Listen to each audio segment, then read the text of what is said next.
The sun had long sunk behind the rugged fjords when the village quieted. Outside the longhouse, pine smoke drifted lazily into the winter air, mingling with the scent of dried fish and wool. Inside, the fire in the central hearth glowed faintly. Shadows stretched long over the wooden planks, their flickering dancing against walls covered in tapestry stitched with ravens, longships, and knots of endless patterns. This is where we begin, not with the fury of Viking raids or tales of Valhalla, but with what came after the feast, after the guests stumbled out under the northern sky, after the laughter faded, and the newlyweds were left alone. A Viking wedding was more than celebration. It was a binding of farms, families, labor, and livestock. In the Norse world, marriage was not romantic as we think of it today.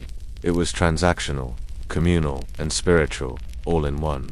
Dowries were not just paid in coins, but in tools, sheep, spinning wheels, and sometimes slaves. And so Eirik and Astrid, a newly joined couple, found themselves seated side by side on the marriage bed, a low wooden platform stuffed with straw, covered in furs. By tradition, they would be watched by family elders until the couple had drunk together from the bridal cup. Only then were they considered officially wed in the eyes of the gods and kin. The cup, called the brewlop, was filled with mead, a sweet thick drink made from fermented honey and water.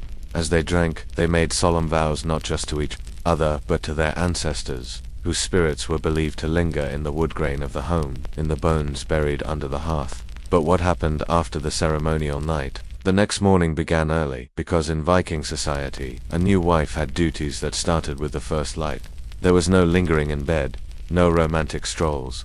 Astrid, likely still wearing her marriage beads and the keys tied at her waist, would now have to learn the layout of her new home, its pantry, its cooking stones, its cellar shelves where barrels of dried fish sat. These keys, by the way, were not symbolic, they were literal. The woman of the house held dominion over food, fabric, and fire. She would have been expected to take part in preparing breakfast, likely a thick porridge of barley, sweetened slightly with dried berries, perhaps served with a bit of buttermilk if the goats had been generous. As the men discussed plans for the coming trade route or next week's gathering, the women sorted wool, spun flax, or salted meat. Astrid was not idle.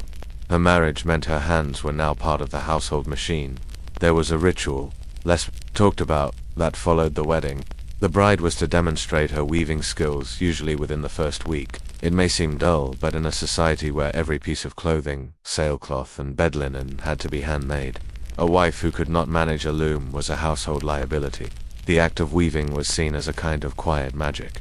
Threads were life, fate, and survival in threadbare winters. Astrid's first test, then, wasn't love. It was linen. That we have records from Icelandic sagas and archaeological finds that tell us how central this domestic labor was. A woman's status rose not from how charming she was, but from how efficient her household became under her management. She controlled the food stores, the dairy, and the brewing.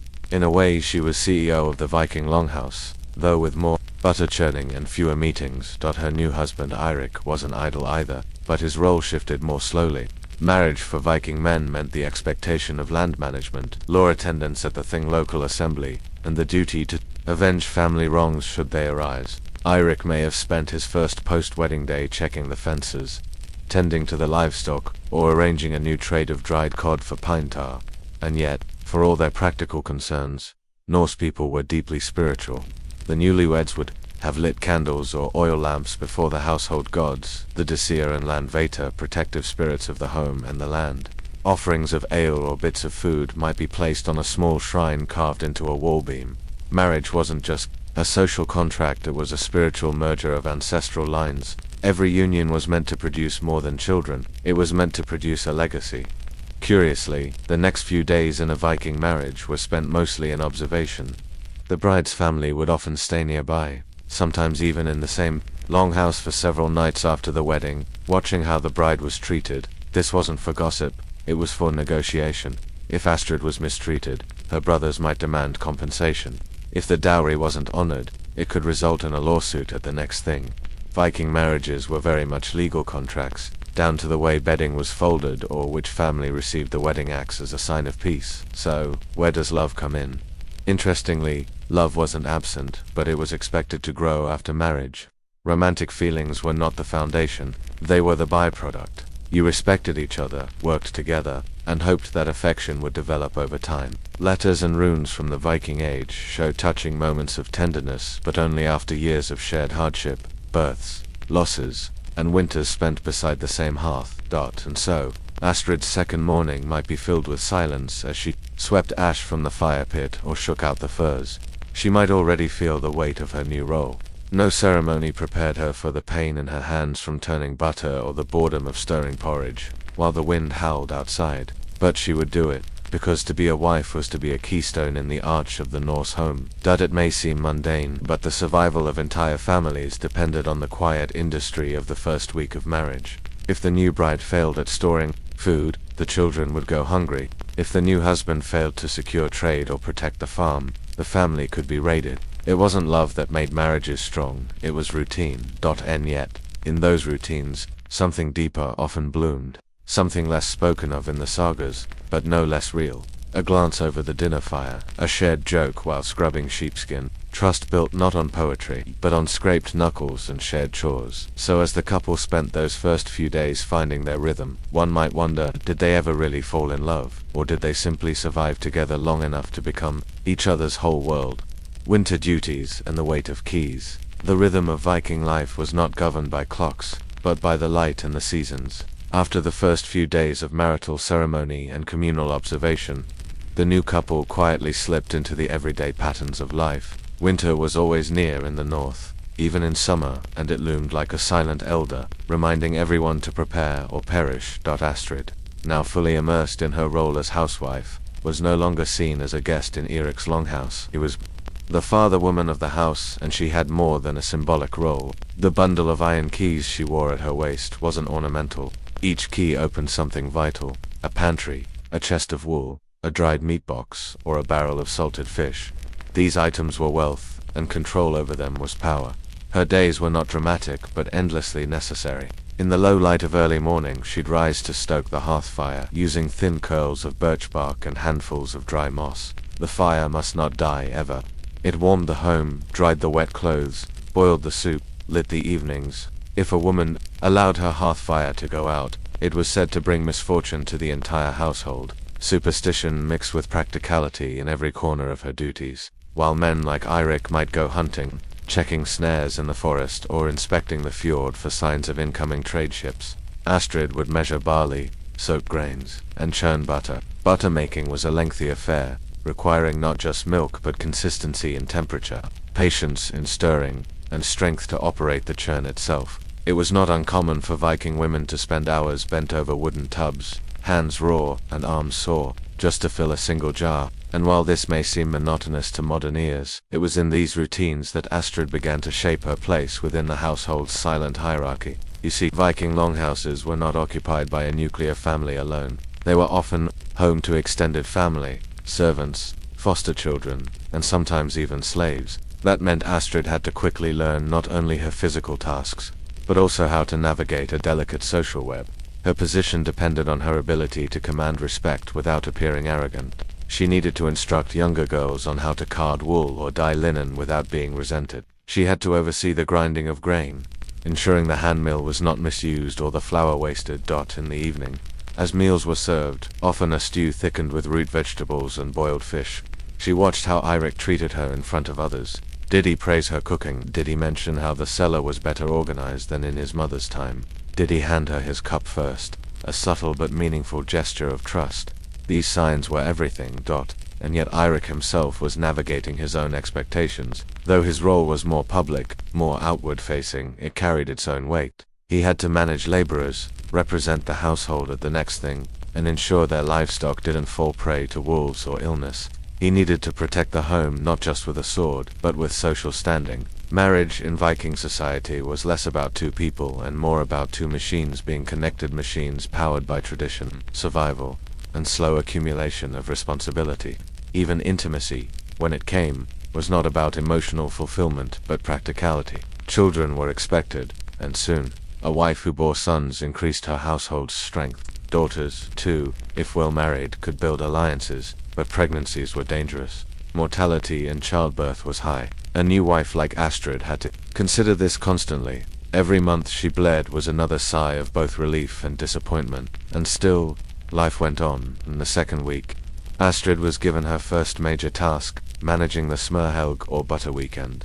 This was a communal event, where families pooled resources to create bulk dairy goods before the deepest cold set in. As a newcomer, Astrid was being tested. Could she organize the churns, manage the portions, and ensure every family received what they were owed? It wasn't just logistics, it was reputation. Old women with clouded eyes and stiff fingers would whisper. If Astrid fumbled, they'd murmur about her being too young or poorly trained by her mother. If she excelled, she'd earn their cautious approval. Perhaps even a story or two from the days of King Harold's youth. Eirik. Meanwhile, watched in his quiet way, a husband's honor was partly derived from his wife's competence. If she failed, he bore the weight of it in the public square. If she succeeded, he walked taller. It was a shared life, but one where praise was rare and expectations constant. Evenings were the slowest time. After the chores were done, candles lit, and bellies filled, the longhouse would fall into a hush. Children would nap under sheepskins, and older men smoked pipes of seaweed and dried herbs.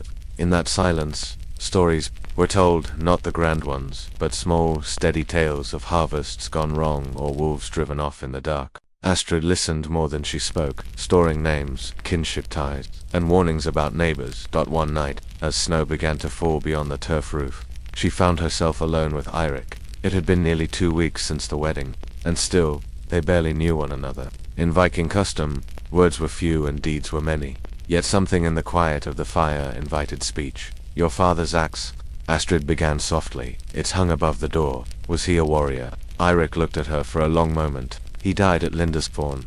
Not in glory, not in a blaze of poetic death, but in confusion, likely far from home, on a foreign coast." She didn't ask more, but the fact that he had answered at all felt like a crack in the wall between them. There were no love poems in this marriage, but there were moments of acknowledgement, of shared glances, of hands brushing as they passed bowls. And in this, something like tenderness began to grow, slow as moss on stone. Still, danger loomed not from outside but within. The first winter would test their marriage more than any raid. Food had to last, but preserves had to hold. Fires had to remain lit. If illness spread something as simple as a bad cut or sour milk, it could break the fragile peace of the longhouse. One of the bondsmaids, a girl of no more than 12, developed a fever. There was no healer nearby. Astrid took it upon herself to brew onion and garlic poultices, wrap her in wool, and sit by her during the long night. When the fever broke, Eirik's mother, a quiet, stern woman, nodded once in Astrid's direction and then never mentioned it again. That nod was her reward. It meant, in the subtle code of women, "You are one of us now." Yet in the middle of all this survival and silent approval, one question lingered in Astrid's mind as she lay beside Eirik each night, the fire burning low, and her fingers cracked from work. Would this be all there was? A life of service and small victories, measured not in joy but in how little went wrong. Bonds forged in cold and time. By the 3rd month of their marriage, Astrid had memorized the rhythm of the longhouse. She knew which beams creaked when walking on, which goats were prone to kicking during milking, and how many heartbeats it took for the stewpot to boil over the morning flame. These were not heroic accomplishments, but they were survival, the kind that doesn't earn a saga but leaves a line in a family tree. Winter had fully arrived. Snow now blanketed the roofs, muting sound and weighing down the pine boughs. Daylight was short and pale, and the sky was often the color of wet wool. Even the sea seemed quieter. The fjord, once brimming with merchant boats and fishing nets, now held only the sound of ice cracking against docked holes. Inside the longhouse, the hearth was everything. It was warmth, light, a place for food, and on the loneliest nights, a source of companionship. Eirik and Astrid spent most evenings sitting close to it, not always speaking, but always watching it, as if it held answers neither dared voice aloud, despite its reputation for violence and conquest. Viking society placed great importance on endurance. It was not glory in battle that kept a home alive through the winter. It was a slow effort, the invisible labor of preserving dried cod, mending wool tunics, and knowing how to keep spirits from breaking under endless grey skies. It was here, in this silence of snow and ash, that Astrid and Eirik began to truly understand one another. Eirik, for all his quiet strength, had begun showing signs of worry. Their goats had stopped producing milk. One of the salted barrels had spoiled. The path to the neighboring farm was buried under 2 feet of snow, and the thatch roof had started leaking near the women's sleeping quarters. He didn't complain. Viking men rarely did, but he sat longer by the fire, stared harder into the flames. Astrid noticed. She always noticed. So one day, without asking, she rose early and gathered what wool they had left. She spent hours spinning it into coarse yarn, then weaving it into a thick, heavy blanket, not for herself or the elders, but for Eric's horse, a beast that now had to sleep outside under the lean-to, exposed to the cold. When she draped the blanket over the animal's back, Eric said nothing. But the next morning he left her a carved brooch by her bowl of porridge. That it was small, simple, a knot pattern, roughly etched into bone, but it meant something. In Viking homes, gifts were not flippantly given. Every object held weight. Time had been taken to make it. Thought had been put into the pattern. It was a kind of unspoken gratitude, even affection. Still, the winter wore on. Illness struck again, this time Eric's cousin, Olaf, who had returned from a sea journey with a hacking cough and a bloodied hand from some unseen mishap. The infection spread quickly. There were no herbs left, and snow made foraging impossible. The only hope lay in the herbs Astrid had dried and tucked away in a pouch beneath the pantry floorboards, a practice her grandmother had taught her, and one Eric had initially teased her for. Now, that silly habit might save her life. She boiled the dried yarrow and crushed juniper, then layered them into poultices while murmuring the old healing chants under her breath. No one asked her to. She simply did it. After 3 days of care, Olaf's fever broke. The household grew quiet. Then, be respectful. Eric's mother brought Astrid a cup of warm ale without saying a word. One of the servant girls asked her how to dry herbs properly, and that night Eric turned to her beside the fire and said, simply, "You belong here." Not much, but enough. The words cold around her like warmth, unexpected and real. That night, for the first time, they spoke not about chores or food, or goats, but about their childhood.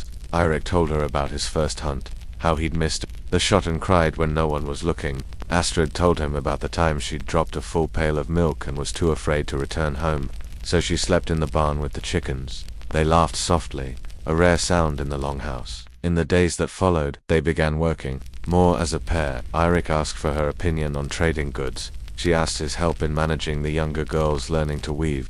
He showed her how to mend fishing nets. She showed him how to check a cut of meat for rot. Not grand acts, not legends, but quiet partnerships. And then, as all winters do, it passed slowly, reluctantly, but surely. The sun began staying longer. The ice began to melt. Birds returned. Sap rose in the trees. One morning, Astrid rose before the others. She stepped outside, barefoot in the snow, and stood beneath a sky-tinged pink. She could hear dripping melting from the longhouse eaves. Eric followed her out, wrapping a cloak around her shoulders. "We made it," he said, and they had their marriage, born not of passion but of necessity, had become something steadier, something built on knowing, on shared hardship, on wordless respect. There was affection now, even tenderness, but more than that, there was trust. A thing far rarer and more valuable in their world than fleeting romance. Still, challenges lay ahead. Astrid was late in her cycle. She hadn't bled in over a month. Her stomach turned at the scent of smoked herring. She hadn't said anything. Not yet. Instead, she placed her hand on her belly one evening, alone by the hearth. The fire crackled, casting orange light on the keys still tied to her belt, and she wondered, would this child grow into a world where marriage meant more than survival, where her daughter might choose her own path? Or would it all begin again, the cycle of duty and quiet strength, whispered in wool and milk and firelight? Story 2. What happened after the Black Death left town? Everyone knows the horror of the Black Death, how it swept across Europe, killed millions, and brought civilization to its knees. But what came after? This story explores the quiet, eerie days following the plague's departure, how people rebuilt, how communities reshaped, and how empty fields, silent churches, and missing faces changed the rhythm of life forever. The silence in the fields. You've heard of the plague, you've heard of the coughing, the boils, the carts rumbling through narrow streets filled with the dead. You've heard of masks shaped like birds and doctors who carried sticks instead of remedies. But what you might not have heard about is the silence that followed. This is the story of what happened after the Black Death left town. It began, as so many things did in the 14th century, with the wind, a spring breeze blowing across the fields outside the English village of Crookhill, somewhere near Yorkshire. The barley was already growing, a little early that year, but there were no hands to harvest it. The villagers who remained moved slowly. Some did not speak much anymore. Others had simply left their houses and never returned. The ones who stayed did so not because they were brave or strong, but because they didn't know what else to do.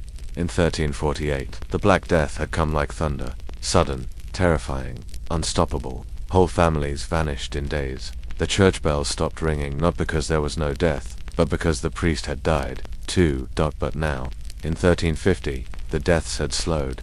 The carts no longer rumbled past the cottages. The pestilence had moved on, eastward, or north. Or perhaps it had simply burned itself out. No one knew, and that left Crookhill in a strange and terrible quiet. Thomas, a man of 37, which made him old by village standards, had once been a reeve, a kind of manager for the local lord's land. Now he managed little more than his own thoughts. The fields he used to oversee were full of overgrown weeds and half-buried tools. There were no more farms. Most had died in the first wave. He walked the boundary walls daily out of habit. They no longer needed guarding, of course. No animals to herd, no borders to defend. But habit, like grief, is hard to kill. In the manor house, Lady Cecily sat in her father's old chair. Her father had been taken by the pestilence, as had her mother, her brothers, and all the house staff save one old woman who slept by the hearth and muttered to herself. Cecily was 19, unmarried, and now the sole heir to a great deal of nothing. Her estate, once prosperous, was now a place of rats and echoes, and so the village lingered. The great irony of the plague was that it gave the poor something they had never had before: bargaining power. Serfs and laborers, once bound to the land, now found they could demand wages. If Thomas had wanted to hire help for his barley fields, he couldn't. No one would work for free anymore, and there were so few people left to ask. Nearby parishes had fared even worse. Entire hamlets had been swallowed by the plague, roofs caved in, wells fouled. The dead were left where they fell. No one would go near them. And yet, slowly, life crept back. Children born during the plague were now old enough to walk. Mothers began planting gardens again, out of desperation, if not hope. The church, roofless, stained with bird droppings, was visited once a week by a traveling friar, who spoke Latin to a silent, wary crowd. No one trusted priests anymore, but no one dared ignore them either. A small gathering returned to the weekly market, though there was little to trade. Barley for turnips, wool for salt, a few broken combs or carved spoons. Coins had become strange things passed with gloved hands, washed in vinegar, or avoided entirely. The plague had not just killed people, it had killed rhythms. The familiar thump of morning looms, the shouts of children in the yard, the pounding of grain and the mortar, all of it gone. And yet something else was growing in the cracks. With fewer mouths to feed, some peasants took over abandoned land. Lady Cecily found herself unable to stop them. What once would have been punished as theft was now ignored. After all, the dead didn't care who planted cabbage in their fields. Thomas began to work a second plot illegally, and no one objected. He found a cow grazing on church land and took it home. He wasn't proud of it, but he was hungry. Then came the strangest change of all. Letters arrived, not just from churchmen or officials, but from lords offering paid work. Before the plague, that would have been unthinkable. Now they begged, "Come harvest this field, come thatch this roof, come serve in this hall."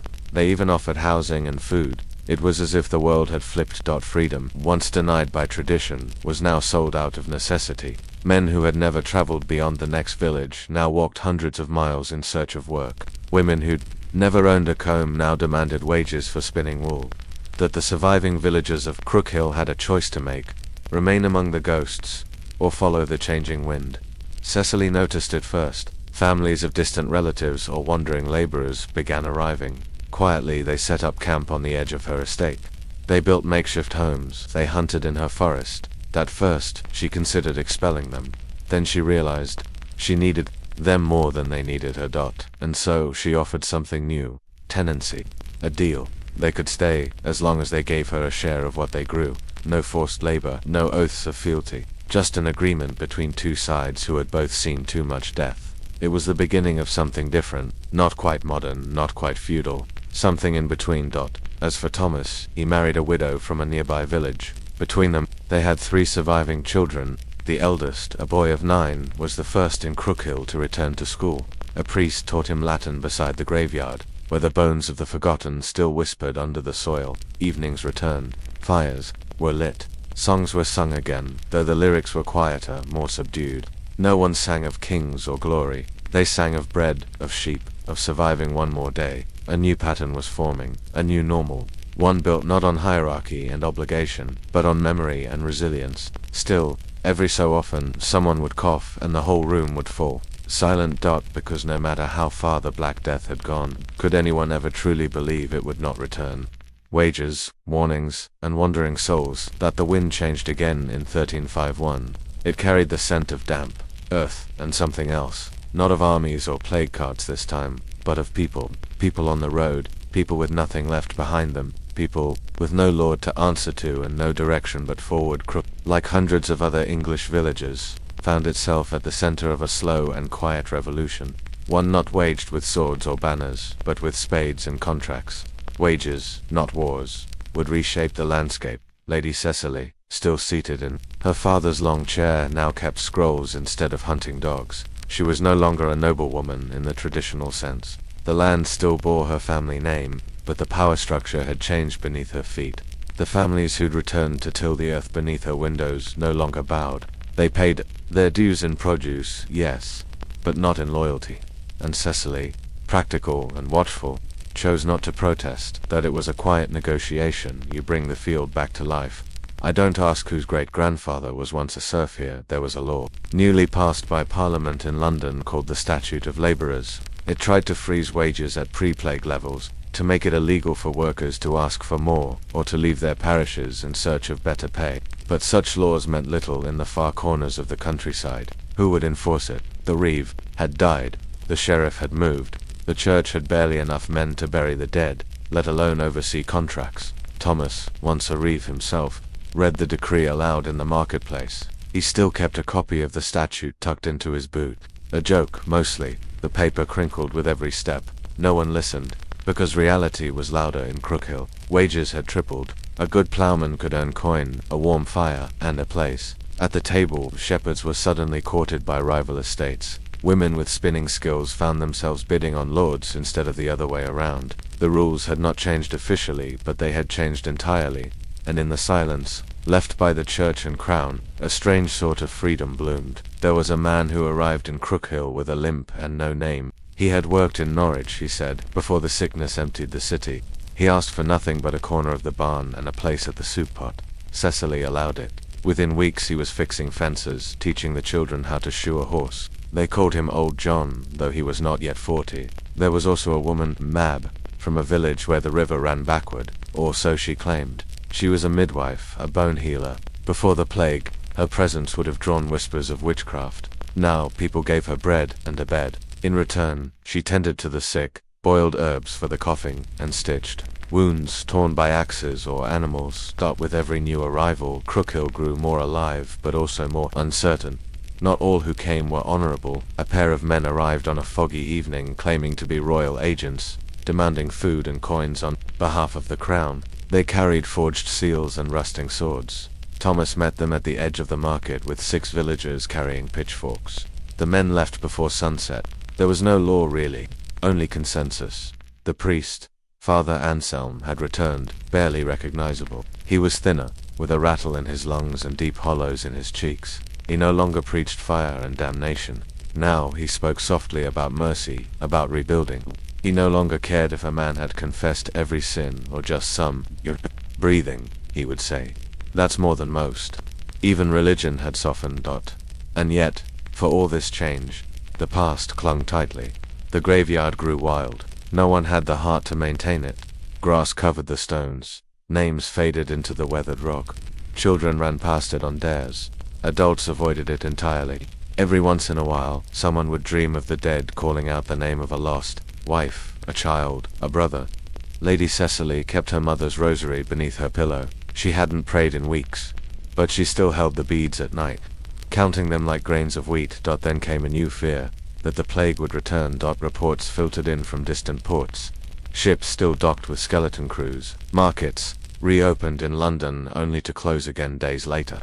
Merchants from France spoke of second waves. People whispered of rats in the granary, of boils behind the ears, of the return of the black thing. Cecily met with Thomas and Old John in the great hall one rainy evening. A fire roared between them, though no one seemed comforted. "If it returns," she asked, "what do we do?" Thomas looked down at his hands. They were cracked, stained with soil. "We keep digging," he said. "We keep planting.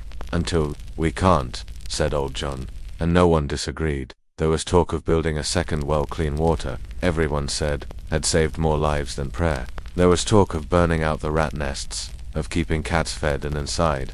There were old wives' tales of vinegar-soaked cloth, garlic in the rafters, rosemary tucked under doors. Mab, the bone healer, insisted on lavender. It keeps death. Confused, she said, and no one laughed. Despite the growing fears, life pressed on. A child was born, then another. Weddings returned, smaller than before, but held beside the barley fields or under makeshift tents. People danced again clumsily, cautiously. Musicians played flutes whittled from hollow reeds. Shoes were still scarce, but no one minded. Children did not remember the worst of the plague. For them, this new world was all they knew. One without lords and whips. One where their mothers spoke with authority and their fathers baked bread. The world had changed, but that change came slowly, painfully, like thaw after frost. Cecily kept writing letters to neighboring manors. She offered land, shared tools, traded oxen for beeswax. She was no longer a lady of estate, but more of a broker. She negotiated survival. Sometimes she sat in her father's chair and tried to remember his voice. She could not, and sometimes she looked at the young girls learning to write by candlelight and thought, will they remember the world we lost, or only the one we built from its bones? The last cauldron and the quiet legacy. You return now to the calm, flickering candlelight of the northern German town of Lübeck, where the years drift by like the Trave River itself. The soapmaker's workshop still stands, faintly echoing with the clang of tongs and the slosh of fat, but time has a way of softening edges. And the story of Margarethi, the widow who once boiled lye with the quiet intensity of a scholar, was reaching its final act.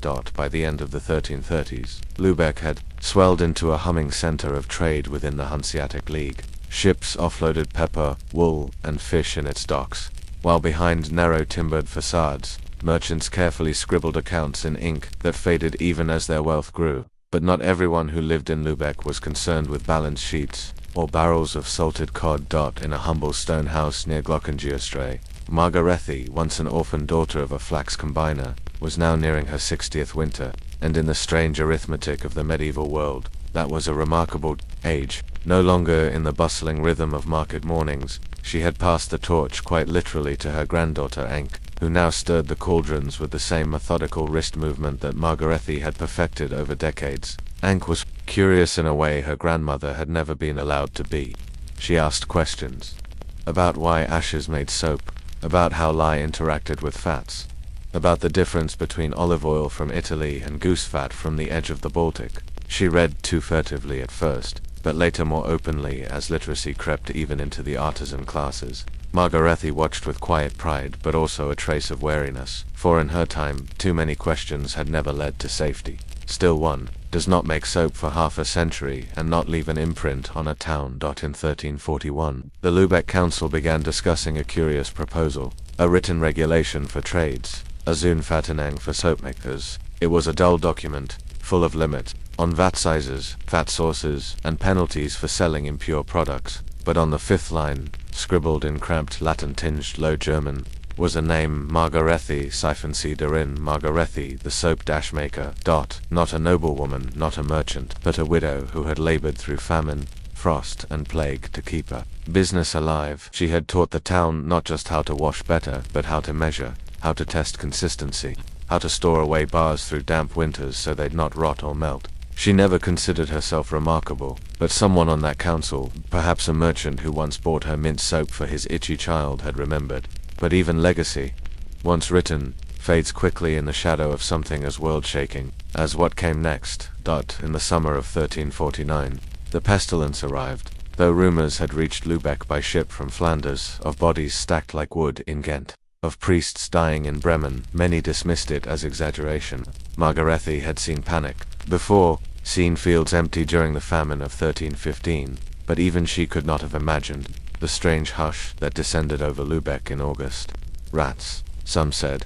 Others blamed the foreigners in the Jewish quarter, an accusation as old as fear itself. But Margarethi noticed something different. A boy who fainted in the street, black boils under his arm. A merchant coughing blood into a kerchief. Anke stopped going to market. No one came for soap anymore. They burned rosemary in the corners of their home. They boiled vinegar and rubbed it into the doorposts. They said prayers to saints. Neither of them fully believed in. Margarethi remembered her husband dying from a winter infection years ago, and how nothing had stopped it, not prayer, not boiled sage, not ash salve. She sensed, in her bones, what was to come.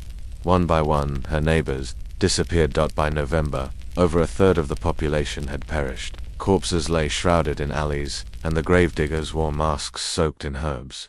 Margarethi kept her granddaughter inside, forbade her from touching coins, and burned every scrap of cloth they used. The soap-making vats went cold. Then one morning, Margarethi woke with a fever. She said nothing at first, but by evening, she could no longer rise from the straw pallet in the corner of the shop. Unc cried silently, not just out of fear of being alone, but because she could see, more clearly than ever, what her grandmother had been. Not just a soap maker, but a woman who had survived everything: war, widowhood, fire, frost, and grief, and had somehow turned it into quiet knowledge. And now, even that was slipping away. In her final waking hour, Margarethi said little. Just one instruction: keep the lye dry, keep the ash sifted fine, measure by feel, not by hope. Then she slept, and did not wake. She was buried with no headstone, in a shallow grave dug quickly before the snow. But in the spring, Ankh reopened the shop. Slowly, quietly, she made lavender soap, Margarethi's favorite. She began writing her own recipes, adding them to her grandmother's wooden-bound notebook, which now smelled permanently of tallow and mint. Years later, she would marry a brewer's son, and they'd raise 2 daughters, both of whom learned the exact heat at which the oils melted smoothest. The shop remained open for nearly a century after Margarethi's death. It passed through hands, changed names, but the method stayed nearly the same. In 1456, a local tax record noted the workshop as Das Suppenhaus, the soap house. No further mention of Margarethi existed after that, not even in the church rolls. Her notebook filled with ratios, ash grades, and herbal substitutions was eventually donated to the cathedral library, where it sat unread for 200 years. It wasn't until the 19th century when a historian of early Hanseatic trade stumbled across the name Siphon Siderin that anyone even asked who she had been. They never quite found out. And perhaps that's the point, because history doesn't always record greatness in trumpets and battles. Sometimes it's there in the faint fingerprints on a lye vat, in a quiet woman's hands, steeped in ashen labor, who never sought to change the world only to survive it cleanly. And so you might ask yourself, how many lives, like Margaretha's, shaped entire towns, not with speeches or wars, but with quiet, daily work, and how many others, buried in unmarked graves, once held entire families together with a wooden spoon and a pot of boiling soap. Story 3. The Man Who Cleaned the Roman Sewers. Life beneath the streets of Rome. You walk the bustling streets of ancient Rome. Around you, merchants cry out their daily offers. The scent of warm bread and roasted olives mingles with the less pleasant odors drifting up from the drains beneath your feet. It is easy to be swept up in the grandeur of temples and the rumble of chariot wheels.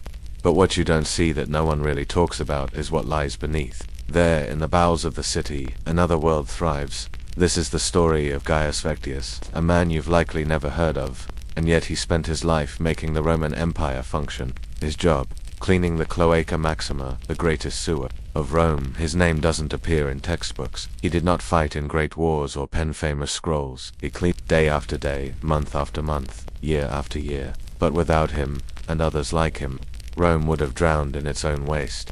The underworld of Rome, the Cloaca Maxima, or greatest sewer, was one of Rome's most enduring engineering marvels. Built in the 6th century BCE, likely under the orders of King Tarquinius Priscus, it was initially an open canal to drain marshy lands. Over centuries, it evolved into a complex underground system that collected rainwater, wastewater, and sewage from homes, baths, and public latrines, and carried it out into the Tiber River. For many, the Cloaca Maxima symbolized civilization. It represented Roman ingenuity and cleanliness, and it allowed 1 million people to live in relatively close quarters. But for others, like Gaius Vectius, it represented something else, a job no one wanted, yet everyone depended on. Gaius came from a long line of low-born workers, artisans, laborers, and diggers. As a boy, he used to watch his father disappear into the sewers, returning hours later covered in grime and stinking of decay. His mother would scrub him with vinegar water, and he would eat in silence. Gaius never asked his father about the work. He could see the toll it took. But when his father died of what they called lung rot, Gaius was old enough to take his place, A day in the life of a Roman sewer cleaner. You might imagine a man with a torch waist-deep in muck, grumbling in Latin, but reality was slower, quieter, and stranger. Gaius would rise just before dawn, eat a crust of bread dipped in watered wine, and walk barefoot to the sewer entrance near the forum. From there, he and 3 others would descend into the dark, with oil lamps and a hooked pole called a hop. Their job was to drag out clumps of waste human excrement, rotted food, animal bones, the occasional dead rat, and sometimes, tragically, a drowned infant. Infanticide, though frowned upon, was not uncommon in Rome, especially among the poor. Stench was overwhelming. The tunnels echoed with the trickle of runoff, and every step had to be careful. Walls crumbled, gases built up, and sudden floods were possible. Especially in the rainy season, there were stories of workers who disappeared, trapped by a collapsing arch, poisoned by fumes, or swept away into the Tiber. Gaius saw men go down and never return. He stopped asking questions after a while. He just kept digging. Tools, techniques, and taboos. Rome had few specialized tools for sewer cleaning. Most workers used wooden scrapers, hemp ropes, iron hooks, and baskets. Occasionally, aqueducts would be diverted to flush the sewers, and Gaius had to brace himself against the current, clinging to support beams as the water rushed past. Timing was crucial. A mistake could be fatal. Gaius kept a small amulet tied to his wrist, a worn bronze charm shaped like a phallus. It was not lewd. It was a fashionum, a protective symbol believed to ward off the evil eye. Romans were deeply superstitious, and those who worked in unclean places were considered spiritually vulnerable. That meant Gaius was also socially invisible. He was forbidden from entering temples without purification. Few wanted to sit beside him in a tavern. His touch was seen as unlucky. Children called him the ghost man. Even in the public baths, he bathed alone. The irony was that he kept the city clean but was considered dirty still. He endured the hidden importance of invisible men. One might ask, why bother with all this? Because Gaius knew something that many Romans pretended to forget. Without sanitation, cities die. Without sewer cleaners, Rome's baths would close, fountains would clog, latrines would overflow, the Tiber would become a stagnant pool of disease. In fact, during the reign of Emperor Hadrian, there was a deadly outbreak of illness traced back to a blockage in the Cloaca Maxima. For 2 weeks, Rome reeled from fevers and dysentery. The emperor ordered an emergency cleaning operation, promising bonuses to any man who volunteered. Gaius did not hesitate. He had worked through worse. They found the blockage deep in the older tunnels, a mass of debris, bones, and collapsed masonry. It took 9 days to clear. 4 men died. Gaius was not one of them. He received a modest payment and a loaf of sweet bread. That same year, Gaius turned 50. He had spent over 3 decades underground rumors, rats, and refuse. The tunnels of the Cloaca Maxima were also rich with rumors. Some said thieves used them to escape the city after robberies. Others claimed rebels had hidden weapons below the streets. Gaius once found a stash of amphorae filled with fermented fish sauce, garum likely stolen and hidden long ago. He did not report it. He sold them quietly, and used the money to buy sandals for his grandchildren. Then there were the rats. The Romans didn't have a name for plague, but they understood fear. Gaius watched as rats moved in swarms through the tunnels. They were intelligent. They could sense a flood before it happened. Gaius learned to watch them, to follow their movement. Sometimes, they saved his life. He once said, "The rat knows Rome better than the emperor." He wasn't wrong. The city carried on the backs of the forgotten. Gaius lived a long life. He retired with crooked fingers and a spine bent like a bow. His sons took his place. His grandchildren grew up in apartments with tiled floors and indoor latrines, luxuries he never imagined as a child. But even in retirement, he sometimes walked the old routes, watched the sewer grates gurgling with runoff after the rain, and nodded in quiet approval. He never wrote a book. He never gave a speech. But he remembered every tunnel, every chamber, every hazard. He said the sewers spoke to him, that they groaned when something was wrong. And when Gaius finally passed quietly, in his sleep, the city above never noticed. But below, in the dark, the Cloaca Maxima continued its slow, endless song. And somewhere in that murmur, you can still hear the footsteps of men like Gaius, the ones who carried the empire, one shovel at a time. When light became a luxury, 1740s, 1800s, closing parenthesis. As the decades passed, following the introduction of the window tax in 1696, it became evident that this peculiar form of taxation was far more than a fiscal oddity. It was transforming the very architectural and social fabric of British cities and towns. By the 1740s, the number of households modifying their homes to reduce their window count was increasing, and entire streets bore the visual evidence of a nation paying for its sunlight quite literally. See, the tax laws had tightened. In 1747, the rates had changed again. Houses with 10 to 14 windows were now taxed at 6 pence per window. Those with 15 to 19 windows paid 9 pence, and homes with 20 or more paid a full shilling per window annually. While that may sound like spare change now, it was a significant cost then, especially when one considers that this was not a one-time fee, but a recurring charge for every year. Those windows were visible to the world, and it wasn't just about homes. Public buildings, orphanages, hospitals, and even schools were subject to the same tax. If a charitable institution had large windows to let in air and light for children, the elderly, or the sick, it had to pay for the privilege. As a result, many simply sealed up the windows, sacrificing health and comfort for economic survival. Can still see the evidence of this today.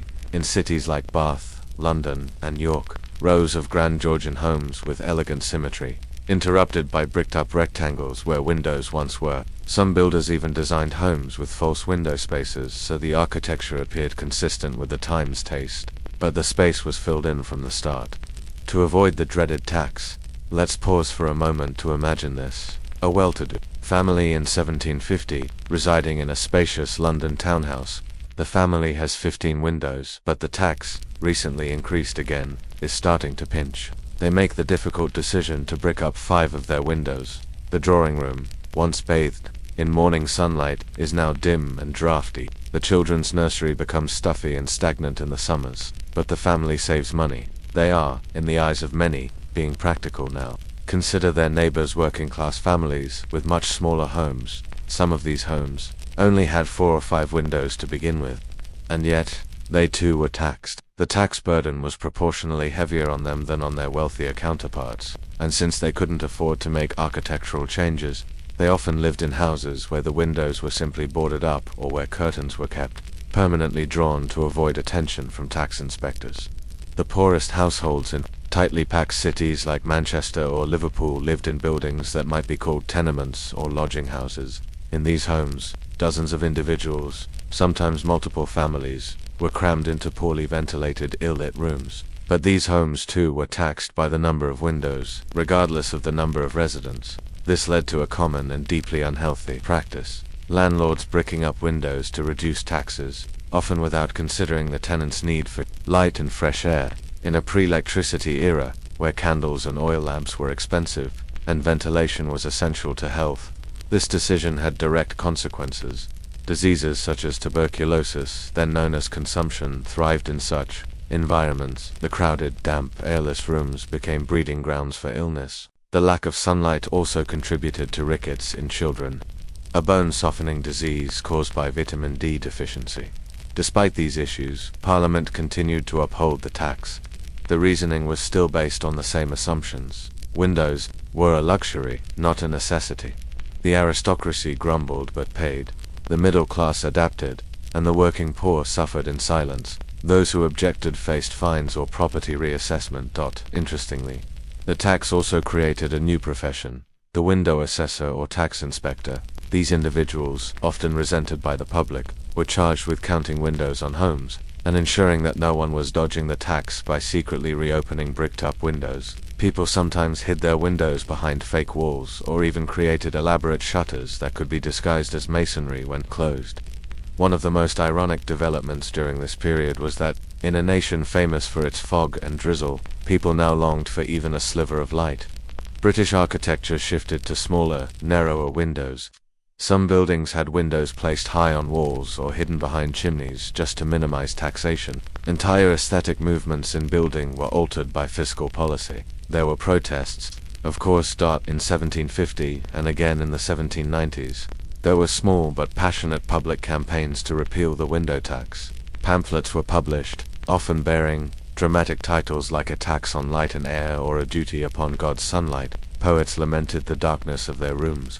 Preachers denounced the tax from the pulpit as an offense against both health and heaven. One famous critic was the physician and reformer Sir John Pringle, who in the mid-18th century publicly declared the window tax to be a public health hazard.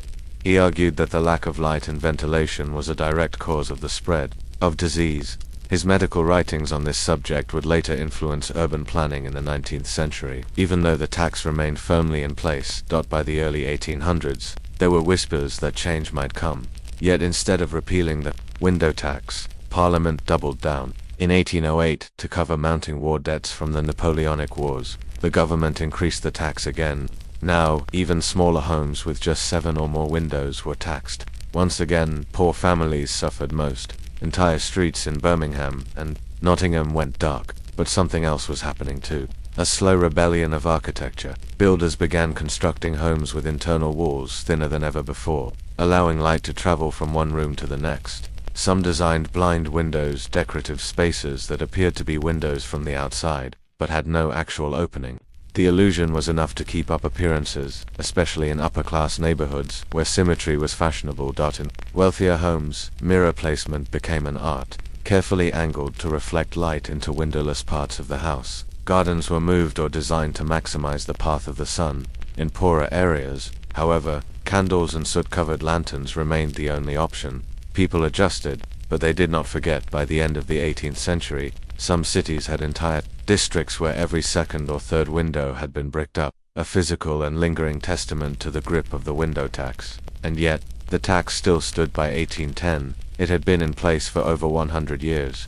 Children had been born and died in houses that had never seen a full day of sunlight inside their walls. Generations had grown up in dim, stale air, unaware that the very architecture of their lives had been shaped not by fashion, nor by culture, but by tax law. That what would finally push the government to reconsider.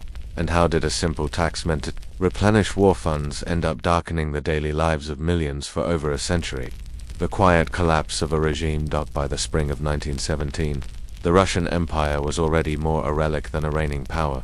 Its grand illusions of order stood on legs weakened by famine, political repression, and an endless war that claimed young lives and old beliefs with equal cruelty. But in the cold hush of exile, Vladimir Lenin had been reading newspapers, reports, and censored letters smuggled across borders. And among the documents that reached him, almost without fail, was one from the same discreet postal worker who had remained loyal through the tedium of time and silence. The postman whose name rarely, if ever, found a place in the headlines knew the addresses of every revolutionary in exile. He memorized safe routes through the Swiss Alps, quiet guest houses in Bern and Zurich, and the nuances of customs inspection. He could pass a sealed envelope with a handshake, wrap a note in the foil of a cigarette tin, and code an entire meeting's worth of information into the lines of a business invoice. He rarely spoke of politics, and almost never of his own motivations. His cause was routine, precision, duty, still. In these final months before Lenin's return, even the most cautious postman could feel it, something shifting. There was urgency. In the dispatches now, panic letters were becoming more frequent, messages more desperate. Some were written on torn scraps of paper, others smeared with the imprint of wet fingers or hastily extinguished matches. They told of workers in Petrograd who refused to return to the factories, of regiments in the army that ignored their officers, of bread lines stretching for miles in the snow. The postman delivered each message with the same unreadable face. But once, after placing a parcel in Lenin's hand, he paused. "You may need to return sooner than planned," he said simply. "The February days are warm." It was a cryptic phrase, but Lenin understood it. Spring was coming. And spring in Russia in the calendar of revolution meant upheaval. On March 15, 1917, news broke across Europe. Tsar Nicholas II had abdicated the throne. The autocracy that had ruled Russia for over 300 years had ended with a handwritten note delivered to a train station and signed with the faint tremble of a tired monarch's hand. The postman read about it in a Swiss cafe. He was delivering a parcel to an address in Lucerne when he saw the headline printed in block Cyrillic type: Nicholas Romanov abdicates.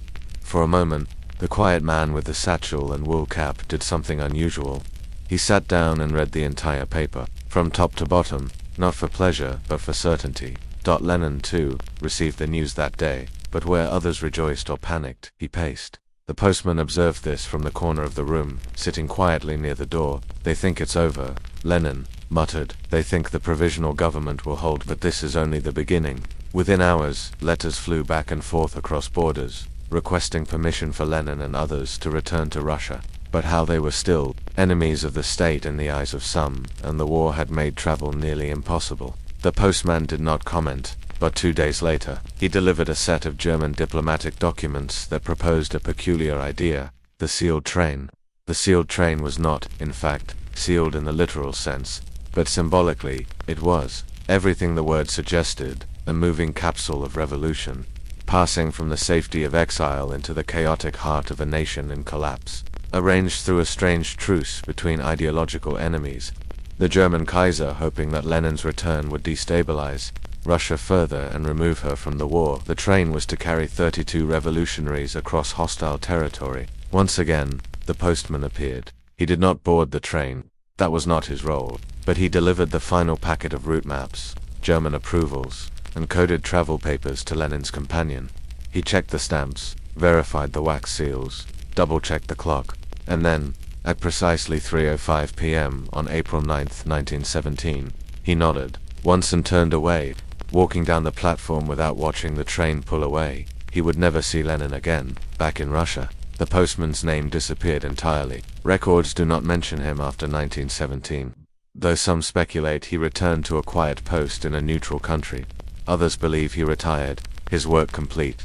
A few even say he perished in the chaos that followed. But for nearly a decade, this man with no public legacy had delivered the messages that fueled a global transformation. And what of the revolution? Lenin arrived in Petrograd to a hesitant welcome. Crowds gathered at the Finland station. Some cheered, others whispered, but the Bolshevik leader was unshaken. Within months, the provisional government that had formed in the Tsar's absence would be toppled. Red Guards would storm the Winter Palace. Ministers would be arrested. Decrees would be signed, land seized, treaties withdrawn. But none of that would have been possible without the thousands of quiet acts that led up to that moment. The secret letters, the coded reports, the weary feet that carried revolution in the form of folded parchment. The postman, though forgotten, was the thread. In many ways, this is the part of history we are not taught. We hear of Lenin's speeches and the storming of the palace, but not of the frostbitten steps to the train station in Lucerne, not of the smudged ink on a note passed under a cafe table, not of the man who stood in rain-soaked coats on unfamiliar streets carrying names and ideas no statue would ever commemorate. Yet revolutions do not begin with speeches. They begin with whispers. And the postman, who likely never shouted, never stood on a podium, never fired a weapon, was among the most pivotal figures of all. The letters he carried have long since faded, their contents archived or lost, but the hands that passed them, and the boots that crossed snowy bridges to deliver them, left an imprint far deeper than any ink. So the question remains, how many moments in history were changed not by generals or monarchs, but by quiet people who simply showed up every day to do their job well?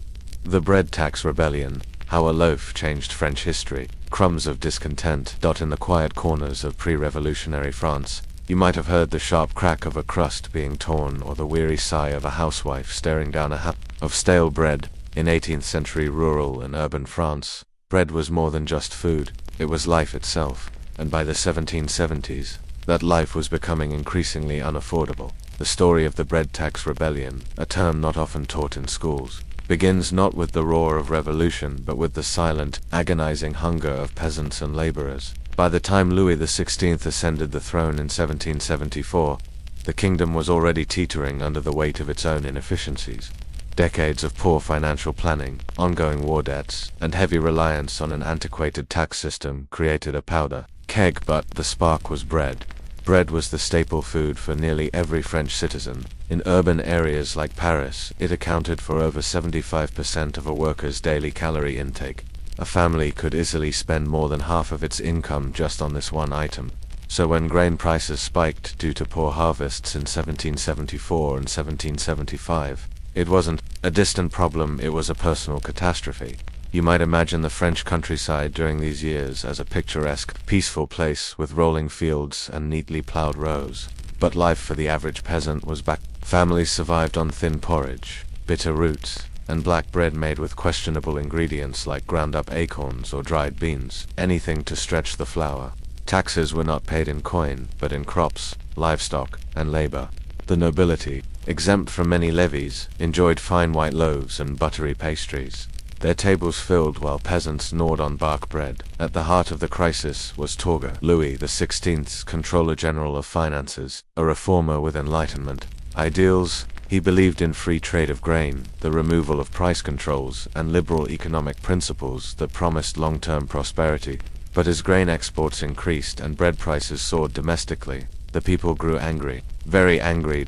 In April 1775, rumors of grain hoarding by the elite ignited the flour war, la guerre des oranges. The term sounds almost comical, but it wasn't. Riots broke out across more than 80 towns and villages.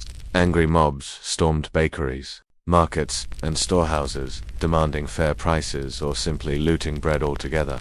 In some places, they forced merchants to sell grain at prices set by the mob itself. In others, they organized spontaneous courts to judge and punish speculators. In the town of Étampes, just 30 miles south of Paris, unrest reached its peak. A crowd of women, children, and laborers gathered around the local granary, demanding to know why bread prices had doubled in the past 2 months. Soldiers were called in, but rather than dispersing the crowd, their presence ignited it. Stones were thrown, bayonets drawn, and soon chaos reigned. Several protesters were killed, and dozens injured.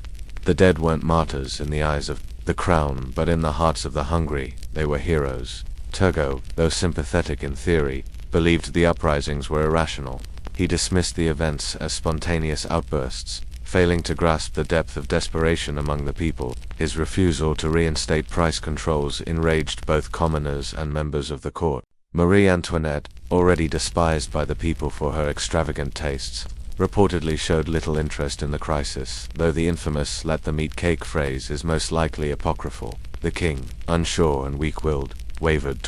Was eventually dismissed in May 1776, replaced by ministers more inclined to restore order through compromise rather than reform. But the damage had been done. The bread tax rebellion may not have toppled the monarchy immediately, but it fractured the illusion of benevolence. For the first time, the French populace had organized, acted, and tasted resistance, however brief it was. Hunger had become political. Is easy, in the stillness of historical hindsight, to forget what this meant on the ground. Imagine you are a young mother in 1775 Paris, standing in line before dawn with your last coins clutched tightly, hoping to buy enough bread to last your family the day. You watch a nobleman's servant walk past the line with an armful of loaves, purchased in bulk. You do not speak, you do not protest. Not yet, but the thought remains, how much longer can we survive like this? That question lingered across France, festering like mold on a forgotten crust.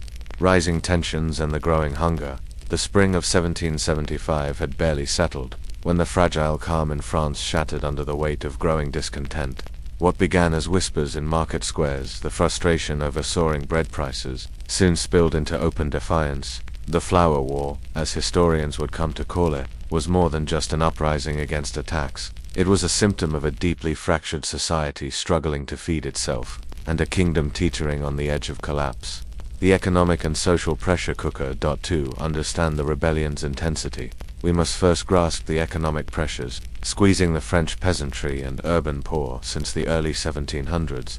France's tax system was notoriously regressive. The common folk, peasants, laborers, and city workers bore the brunt of taxation, while nobility and clergy enjoyed exemptions. One of the principal sources of revenue for the crown was the taille, a direct land tax disproportionately affecting rural farmers. Alongside this was the gabelle, a hated salt tax, which struck at the very essentials of life. Bread taxes, both direct and indirect, layered further strain on households already stretched thin. While bread itself was not taxed explicitly by a dedicated bread tax in the early 18th century, the cost of grain, milling, transportation, and market levies effectively increased its price. It was a tangled web of tariffs and levies that inflated the final price of the staple food. Compounding this was France's dependency on grain imports and its mercantilist restrictions on internal grain movement. In 1764, a liberal reform movement, led by Turgot, sought to lift controls on grain trade, hoping that market freedom would lower prices and increase availability. But nature had other plans. Between 1770 and 1775, France suffered a series of poor harvests, Cold springs, late frosts, and heavy rains reduced grain yields dramatically. With less grain available, prices soared. By 1775, the price of wheat had doubled in some regions compared to 5 years prior. Imagine the daily reality of a working-class family during this period, earning a few sols a day. They found their meager wages devoured by rising costs for food and rent. Any savings they had were rapidly eroded. A loaf that had cost 12 sous in 1770 now demanded 24 sous or more. For many, that loaf was no longer a choice. It was an unattainable luxury. The spark, riots in the countryside, the true ignition point of the bread.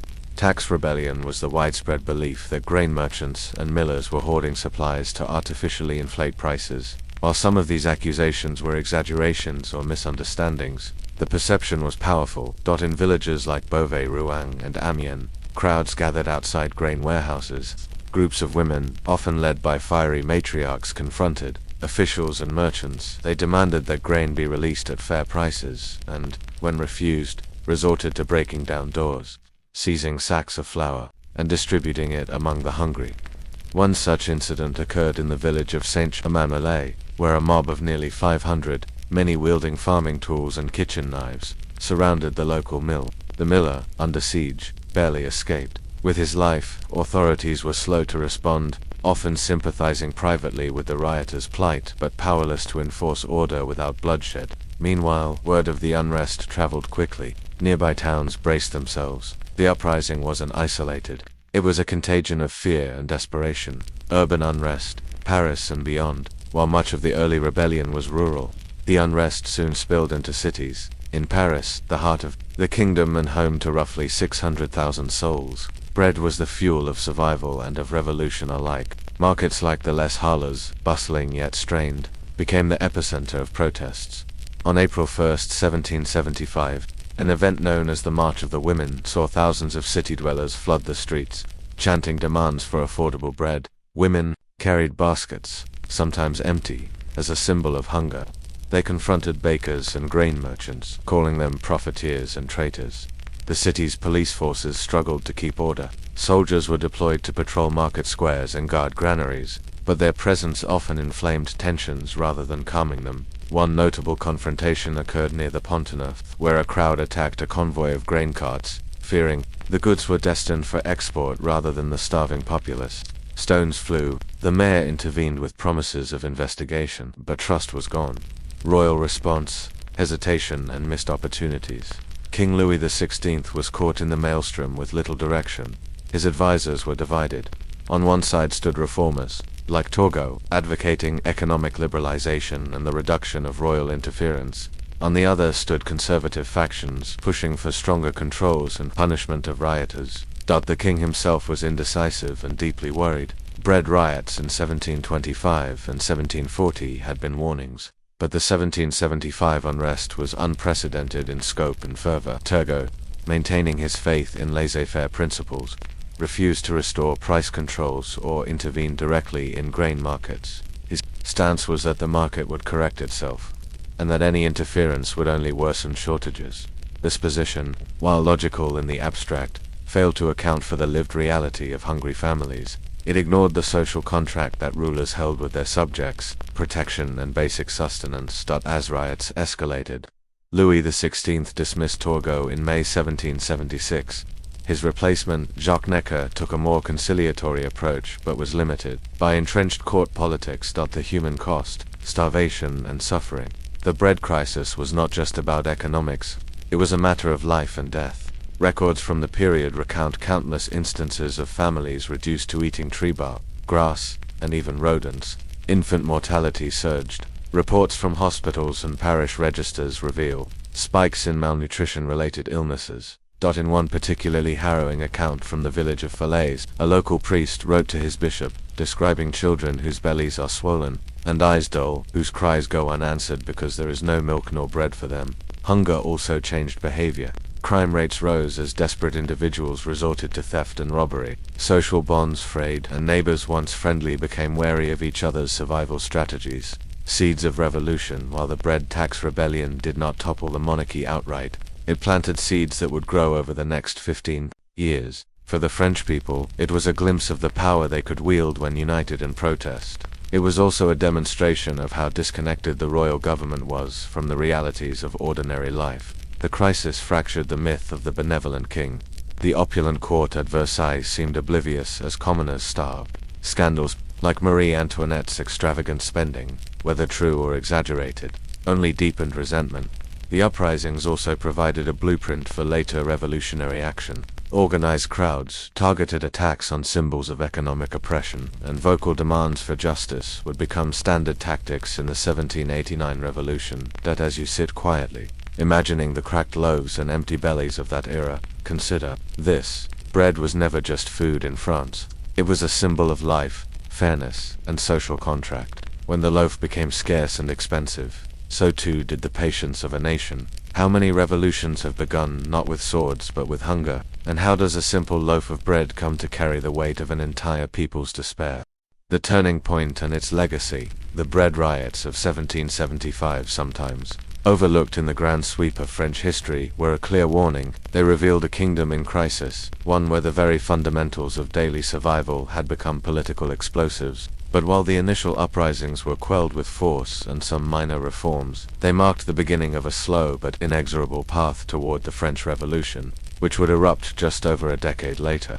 The government's response between repression and reform. After the flames of the Flower War had subsided, the French monarchy faced a delicate balancing act. On one side was the need to restore order and prevent future riots. On the other, the urgent necessity to address the root causes of the unrest: poverty, food scarcity, and unfair taxation. The immediate reaction was predominantly repressive. Soldiers were stationed in key grain-producing regions and cities. Local magistrates were empowered to arrest suspected hoarders and smugglers. Trials were expedited, often ending in harsh sentences. These measures temporarily restored calm, but did little to ease the suffering. At the same time, Louis XVI's new Controller General of Finances, Jacques Necker, attempted moderate reforms aimed at increasing transparency in the royal budget and reducing court extravagance. While these efforts improved public confidence to some degree, they failed to address the underlying structural issues, primarily the regressive tax system and the fragility of France's grain supply.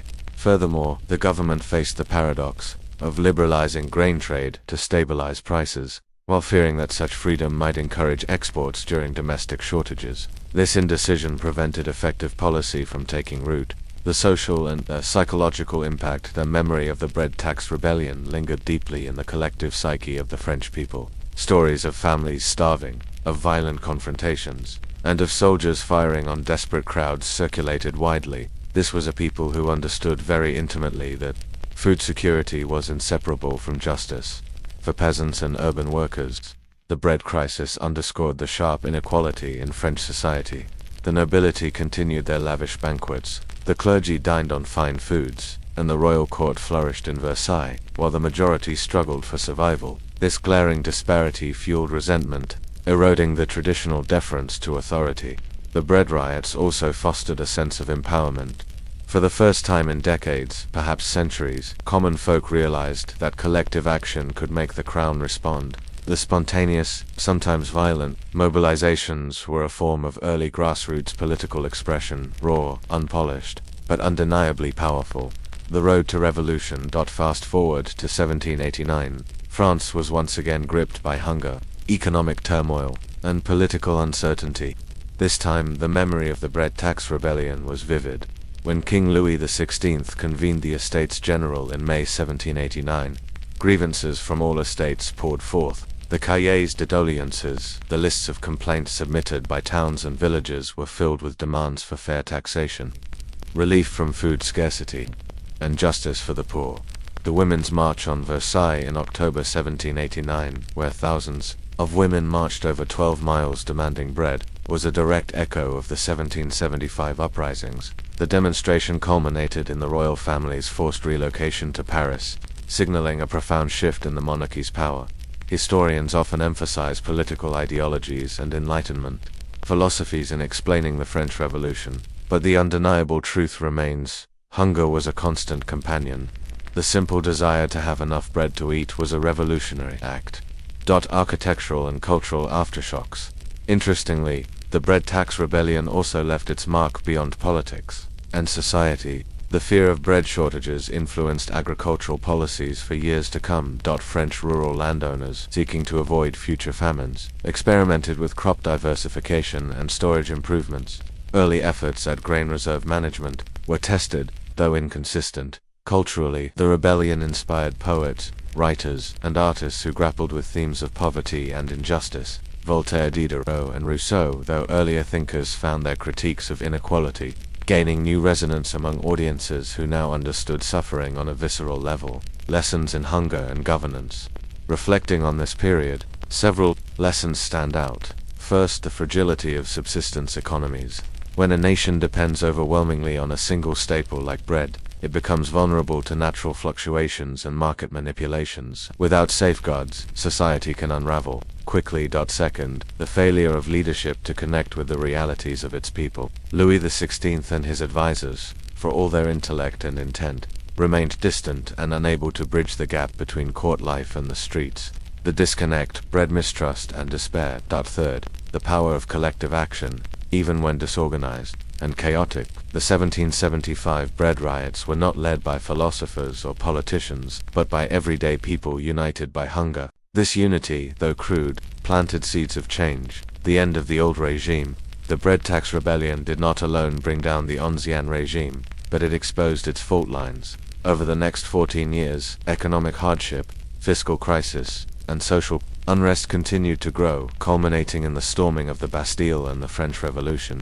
Bread remained central. Revolutionary governments introduced price controls, rationing, and grain requisition attempts to prevent starvation from fueling further upheaval. Yet even with such measures, food scarcity haunted the revolution. It reminds us that revolutions are as much about the survival of bodies as the survival of ideas. That in a world where food scarcity still threatens millions, the story of the bread tax rebellion offers a quiet but powerful warning. It shows how taxation, policy, and economic forces can shape not only markets, but the very lives of ordinary people. And it reveals how closely hunger is linked to justice, dignity, and political stability. So next time you tear a slice of bread or break a crust, consider the centuries of struggle embedded in that simple act. History is often shaped not by kings or generals, but by the quiet fight for daily bread.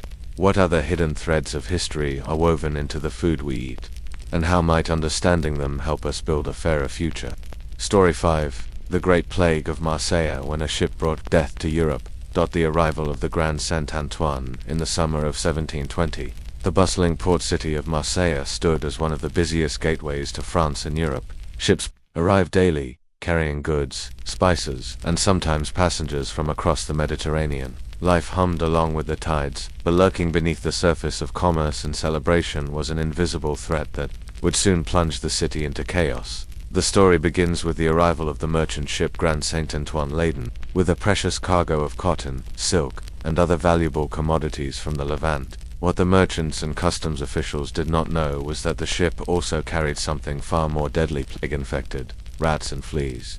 Despite attempts to quarantine the ship, the urgency of trade and profit won out. The ship was allowed to dock and unload, setting in motion a chain of events that would lead to the last major outbreak of bubonic plague in Europe.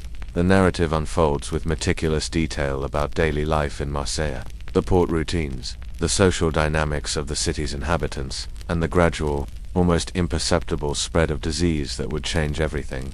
This is a story of human resilience, governmental failure, and the grim realities of survival when an ancient killer returns. The spread of death and desperation in Marseille. The Grand Saint-Antoine had arrived at Marseille's old port in late May of 1720, a vessel heavy with goods and unaware passengers, and with it, the seeds of a catastrophe that would grip the city for nearly 2 years.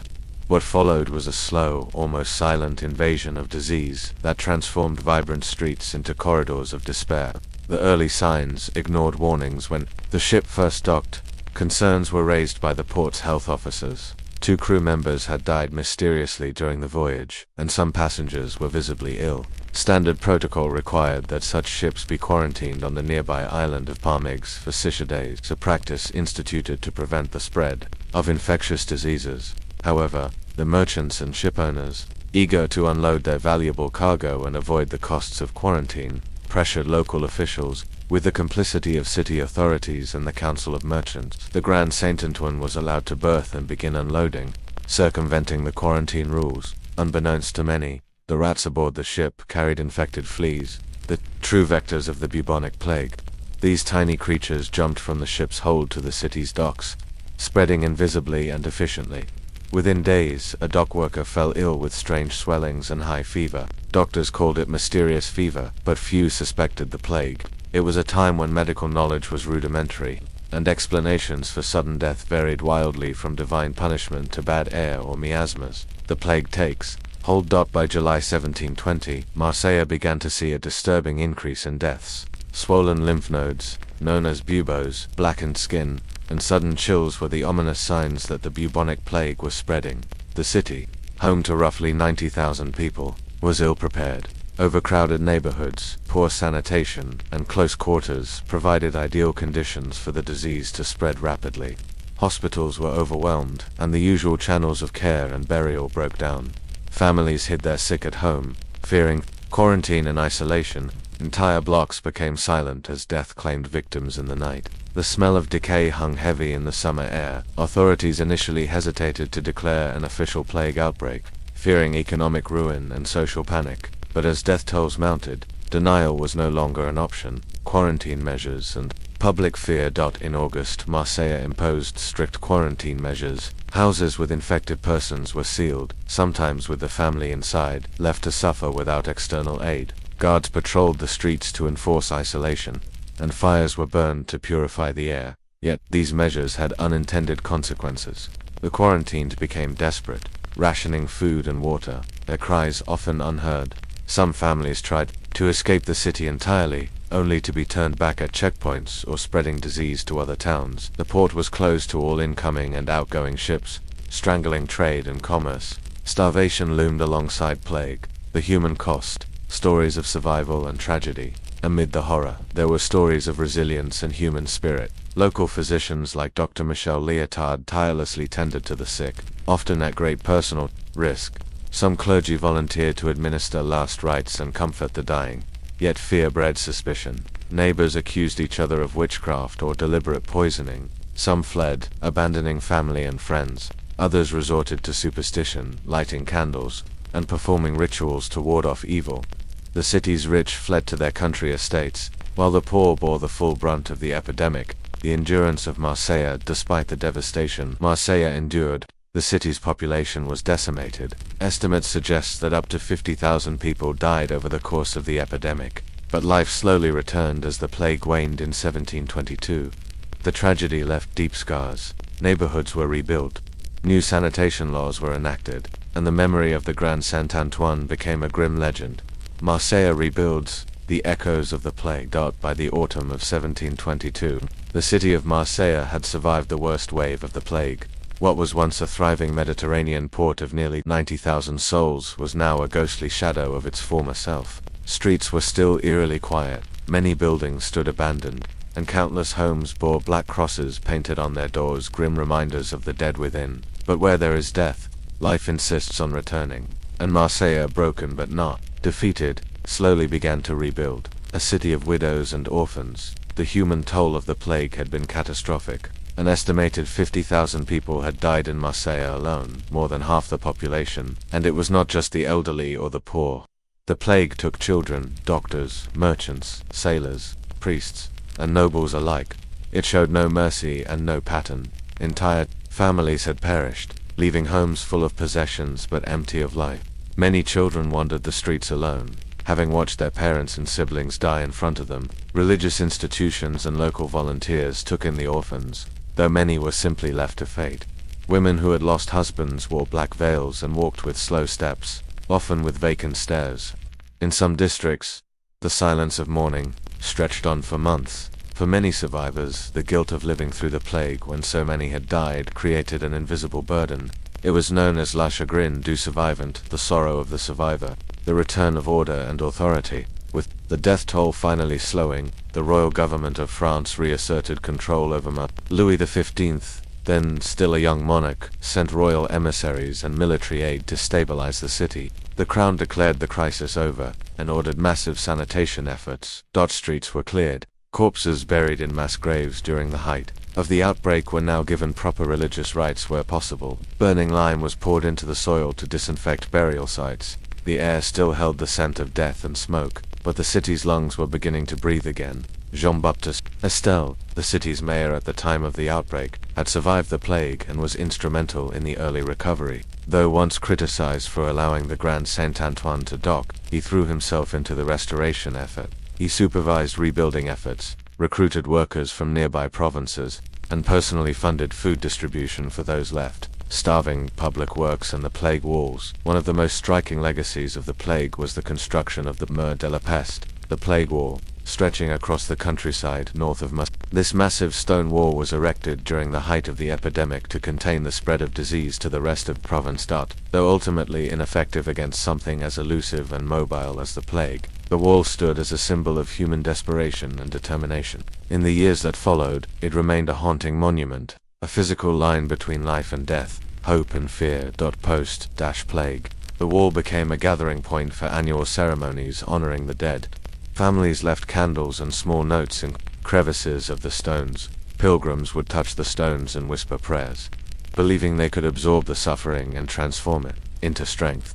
The rebuilding of trust. The economy of Marseille had been crushed. Trade routes were closed for nearly 2 years, businesses destroyed, and goods left rotting in warehouses. However, the city's deep-water port and strategic location ensured it could not stay dormant forever. But recovery demanded more than labor, it demanded trust. Foreign traders were wary. Neighboring cities viewed Marseille as cursed. Rumors still whispered that the city was hiding fresh cases, or that the plague was only sleeping. To combat this, Marseille established new sanitation policies, the strictest in all of France. The lazaretto on the island of Pommigs was expanded and reinforced. Any arriving ship, regardless of cargo or origin, was to be held in isolation for 40 days. Doctors were stationed at sea, and letters of health were required for trade to resume. Surprisingly, this attention to public health made Marseille safer in the decades that followed. No major outbreak of plague would ever again strike the city. Art, faith, and memory. From pain grew creativity. Survivors, priests, and scholars documented the plague years in journals, poetry, and paintings. Artists depicted scenes of horror, the skeletal figures of death dancing through the streets, mothers weeping over lifeless children, or monks offering final blessings in burning courtyards. Churches held daily mass for the lost. Religious devotion surged. Some believed the plague was divine punishment, others saw their survival as proof of grace. Saint Roch, the protector against plague, became a beloved figure, and shrines to him appeared on many street corners. The Catholic Church commissioned the building of several memorial chapels, including the Chapelle des Pénitents Noirs, which housed the bones of plague victims collected from temporary graves. The chapels served both as mourning spaces and warnings to future generations. Here is where we failed. Remember, a city changed forever. The Great Plague of Marseille left more than just empty houses and plague pits. It changed the city's identity. It humbled the powerful and uplifted the courageous.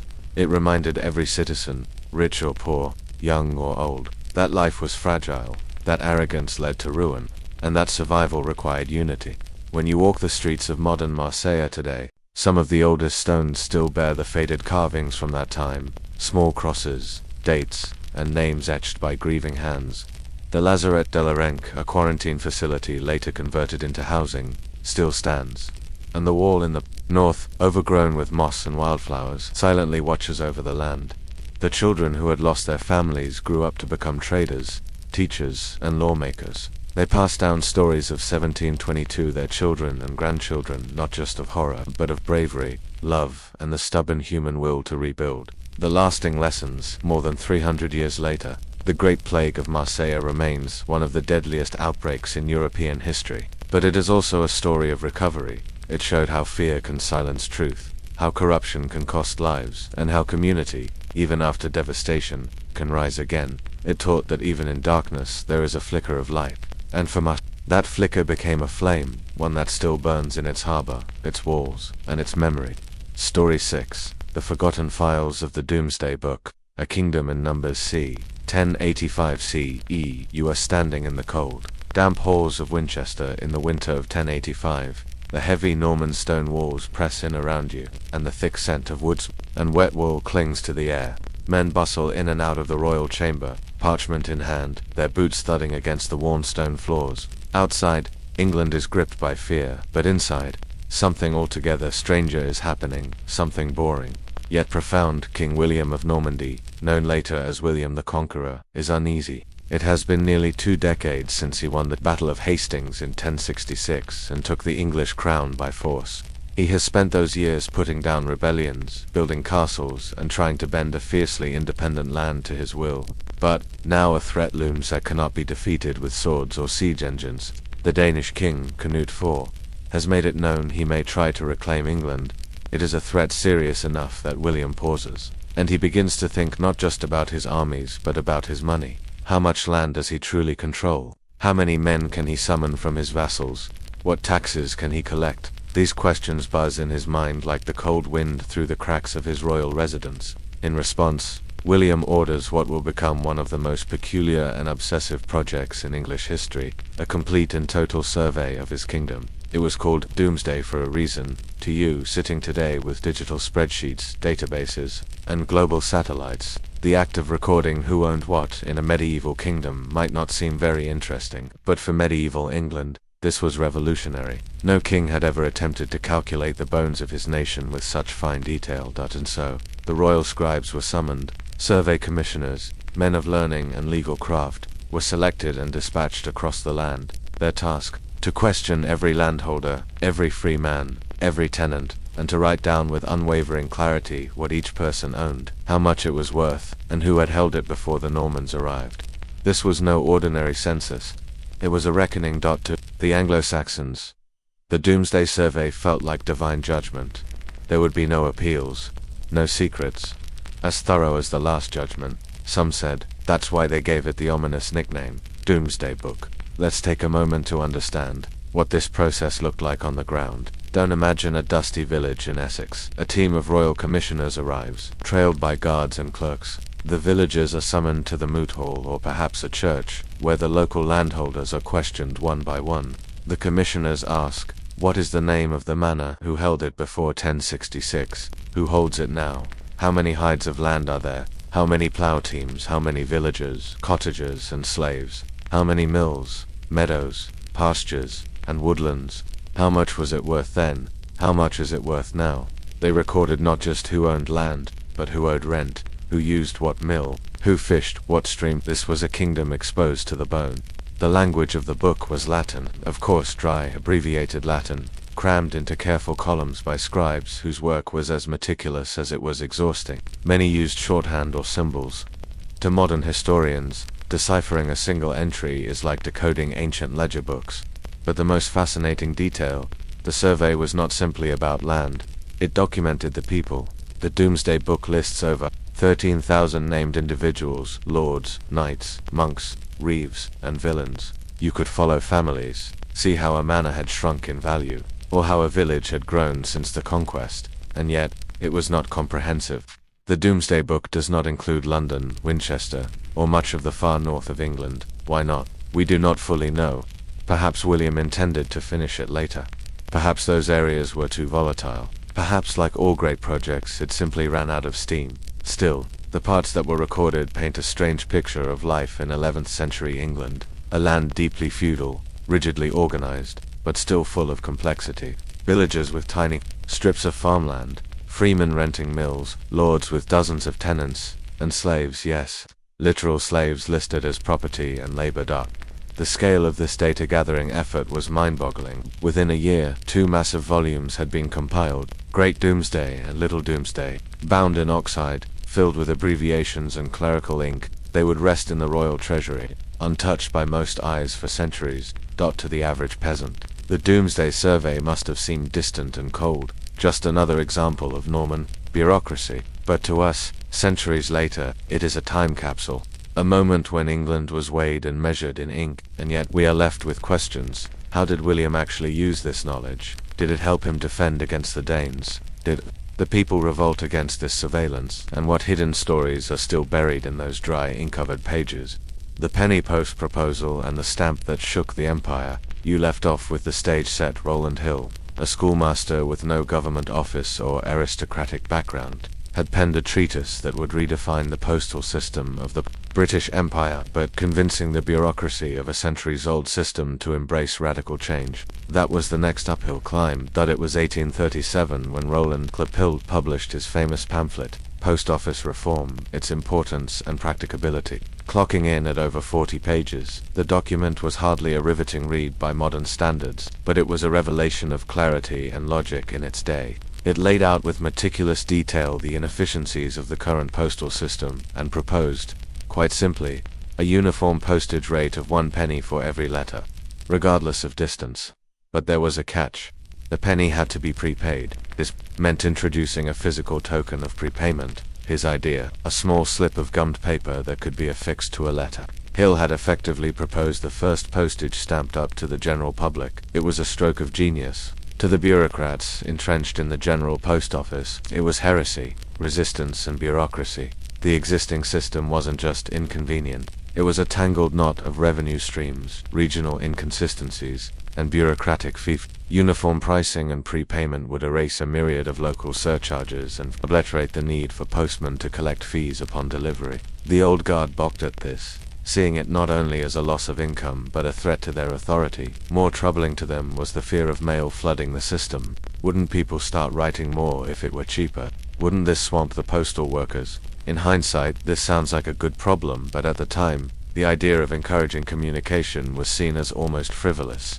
Despite this opposition, Hill's proposal gained traction in public debate. He had backing from reform-minded politicians and businessmen who saw the economic benefits of an accessible postal system. The industrial class was growing, and their appetite for faster, cheaper communication was insatiable. Trade, commerce, and even education would all benefit. The stamp that changed everything. In 1839, after 2 years of political lobbying and media support, Hill's ideas were tested. Parliament passed an act to standardize and reduce postage. On January 10, 1840, the uniform penny post came into effect. It was a simple idea that held revolutionary weight. 1 penny to send a letter anywhere within the United Kingdom, but they still needed a way to prove that a letter had been paid. 4. Hill's stamp idea, once dismissed as eccentric, was suddenly vital. Enter penny black, the world's first adhesive postage stamp. It was tiny, simple, and elegant, a black square less than an inch wide, bearing the profile of Queen Victoria in white. Below her image, the words postage and 1 penny were printed in a classical serif font. The stamp was released on May 1, 1840, and valid for use starting May 6. The Queen herself had given her approval, though she never actually used 1. Since she didn't have to pay postage, the first-day collectors were not philatelists, a term that hadn't yet been invented. They were merchants, clerks, and everyday citizens excited by the novelty. The penny black sold rapidly. In a matter of months, millions were used. Hill had taken an abstract economic proposal and turned it into a tactile, everyday reality. Every letter now bore the symbol of a new era where communication wasn't a privilege of the wealthy but a right of the literate. Reactions and ripples. The effect was almost immediate. By the end of 1840, the number of letters sent in Britain had doubled. The public, who had once relied on smuggling letters or bribing innkeepers, could now write freely, knowing their correspondence wouldn't be turned away for lack of payment. Businesses adopted the post for contracts, invoices, and communication. Families could keep in touch across towns without dread of collection fees. School children could write home. Soldiers could receive mail from distant cousins. And all for a penny. Other countries took notice. By 1849, France and Belgium had adopted similar reforms. Germany, the US, and Brazil followed. The postage stamp, once an eccentricity, became an international standard. And with this change came another quiet revolution, the idea of a national identity, transmitted through postage. Countries began designing their own stamps, often featuring monarchs, coats of arms, or national landscapes. In a small way, every letter became an ambassador, the growing pains of innovation. But not everyone was thrilled. The postal workforce was stretched thin by the surge in volume. Post offices and small towns had to adapt rapidly. Sorting techniques improved.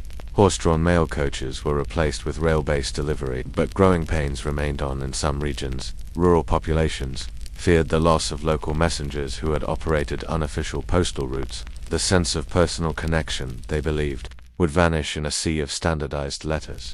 The critics within the government still argued that cheaper postage meant smaller revenues, but Hill's math proved otherwise. The spike in volume more than compensated for the drop in individual rates. The post office, rather than shrinking, became more profitable than ever before. The human side of the stamp dot behind every letter was a voice, and now, that voice could travel farther and more easily than ever before. Historians later recovered countless stories made possible by the penny post. A London seamstress writing to her sister in Birmingham every Sunday, a Yorkshire farmhand proposing marriage by mail, children writing thank you notes to uncles they'd never met, businessmen negotiating prices across counties, widows keeping in touch with sons in the Navy. Letters became a bridge between class, between regions, between past and future, and the stamp itself. It became a cultural artifact. The penny black would remain in circulation only for a year before being replaced by the more visible penny red. The black ink was difficult to cancel and sometimes reused, but by then, the revolution was irreversible. Hill's rewards and punishments. For his work, Hill was awarded a government post overseeing postal reform, but not everyone welcomed him. He was seen as an outsider, a meddler in bureaucratic affairs. In 1842, he was dismissed from his role under political pressure, a casualty of office politics. He spent 5 years in other work, before public pressure led to his return in 1846. From that point on, Hill had greater authority and saw many of his further reforms implemented: improved sorting offices, more efficient delivery routes, and even early forms of postal savings accounts. In 1860, Hill was knighted by Queen Victoria. He died in 1879, aged 83, and was buried in Westminster Abbey. A rare honor for a man who had never led troops, written poetry, or governed a colony. His epitaph reads, "He founded the penny post and originated the system of cheap postage." A simple sentence for a man whose idea altered how humanity communicates, and yet, as Hill's reform took root in Britain and spread across the globe, it's easy to view it as an unqualified success. But did the ease of writing letters diminish the depth of correspondence? Did something get lost in the flood of ink and paper? In embracing efficiency, did society lose a bit of intimacy? You may be wondering, how did the democratization of the post influence politics, privacy, and power in the decades that followed? Slow waters, lasting impact. As the centuries wore on, the Grand Canal's silken ribbon of water continued to wind its way through dynasties, droughts, and dynastic collapse. It remained steadfast, a quiet artery that sustained not only trade and grain, but also the bureaucratic lifeblood of the empire. In Section 1, we saw its origins as a regional waterway. In Section 2, we followed its transformation into the world's largest man-made watercourse under imperial hands. Now, in this final section, we observe how the Grand Canal matured through the Ming and Qing dynasties, eventually becoming a relic of its former grandeur, even as it subtly shaped the future. Let's begin in the early Ming dynasty, the 14th century. Zhu Yuanzhang, the Hongwu emperor, knew the value of control, both political and hydraulic. Recognizing that grain transport along the canal was essential to keeping the capital and its officials fed, he made the Grand Canal a strategic asset. His successors continued the trend, placing it under strict state control. Canal police, grain inspectors, and water managers dotted the route, ensuring that a sack of rice in Hangzhou could reach Beijing without vanishing into a corrupt official's hands. Yet, the canal wasn't just about grain. By this point, salt, silk, porcelain, herbal medicines, and even printed books flowed north and south like the seasons. You might imagine the movement of a barge from Suzhou, its hull brimming with celadon bowls. It glides northward, pulled by buffalo along the banks, with a dozen laborers shouting in the dialects of Jiangnan, past willow trees, tea houses, and women washing clothes at dawn. Slowly, steadily, a porcelain vase makes its way to the imperial court, perhaps to be placed on a windowsill in the Forbidden City, a single artifact among many, born of clay and fire, transported over 1,100 miles of human labor and watery resolve. The Qing dynasty, China's last imperial era, inherited a canal already stretched thin. The Yellow River, always restless, always redefining its course, caused devastating breaches that periodically shut down entire sections of the canal. Dredging was constant, but so was silt, and while new tributaries were occasionally added, the weight of administration pressed heavier than ever. Tens of thousands worked on maintenance crews, their lives marked not by poetry or grandeur, but by mud, malaria, and monthly quotas. Still, the Grand Canal endured. In the Qing period, an estimated 100 million kilograms of grain were transported annually. Much of it was tribute grain, a tax in kind rather than money. These shipments were destined for imperial granaries, massive storage depots near the capital. The grain wasn't just food, it was stability. When floods or droughts struck northern provinces, this surplus could mean the difference between life and famine, rebellion or loyalty. At this point, the canal's life was deeply entwined with the concept of benevolent governance, a cornerstone of Confucian imperial ideology. An emperor who ensured full granaries was deemed virtuous, even if his armies were weak or his palace corrupt. Thus, the Grand Canal became more than infrastructure. It was a symbol of the emperor's moral character. Yet like so many structures in history, the Grand Canal eventually met its match, not in nature, but in technology. The 19th century brought steamships, railways, and eventually motorized trucks. A single train could move more grain in a week than a canal barge could in 2 months. Moreover, trains didn't have to wait for the Yellow River to calm or pay thousands of laborers to dredge silt. By the late Qing era, reformers such as Li Hongzhen championed railroads, and foreign-controlled lines began slicing across the country. The once glorious canal began to quiet. Its water turned still, its stocks emptied. Some stretches, particularly in the north, dried entirely. In areas where the Yellow River had shifted course, the canal no longer had a reliable water source. Farmers used abandoned canal beds as fields. Children played where grain barges once floated. In cities like Kaifeng and Jining, you can still walk beside sections of the old canal, now more symbolic than strategic, more tourist attraction than trade route. Yet even in its decline, the Grand Canal cast a long shadow. It left behind a network of cities that once served as ports, towns that became regional capitals due to their location on the water. Cities like Yangzhou, Huai'an, and Suzhou flourished under canal commerce and developed rich cultures of their own arts, dialects, and local cuisine that all reflect a history of connection. And let's not forget the canal workers, that vast invisible class who lived and died maintaining the artery. Their names are lost to time, but their labor remains etched into the landscape. Imagine the cold mornings they endured, hacking ice off the lock gates in winter, the calluses they earned hauling ropes through mud, the fear of cholera outbreaks. In summer, these ordinary and unrecorded forms formed the bedrock of an empire. The canal may have been boring in the sense that its daily work was repetitive and its function utilitarian, but it was also indispensable. Without it, the Ming and Qing might not have lasted as long. Without it, famine may have caused more uprisings. Without it, Beijing might never have held on to its status as the capital, situated so far from the natural grain belts of the South. In the modern era, the Chinese government has revitalized parts of the Grand Canal as both a cultural heritage site and a functioning waterway. In 2014, UNESCO designated it a World Heritage Site. Today, tourists stroll beside its leafy banks, unaware that for 1,300 years, this water moved emperors, silks, rice, and salt across a vast land. It's not flashy. It doesn't glitter like palaces or echo with tales of battlefield valor. But the Grand Canal, quiet, persistent, and immense, might just be one of history's most important pieces of forgotten infrastructure. And so, as you rest your head tonight, imagine the slow lapping of water against a barge. Picture a lantern, glowing softly as a boatman hums to himself, his barge drifting past the reeds under the moonlight. One grain sack at a time, an empire was nourished. One forgotten canal at a time, history was made.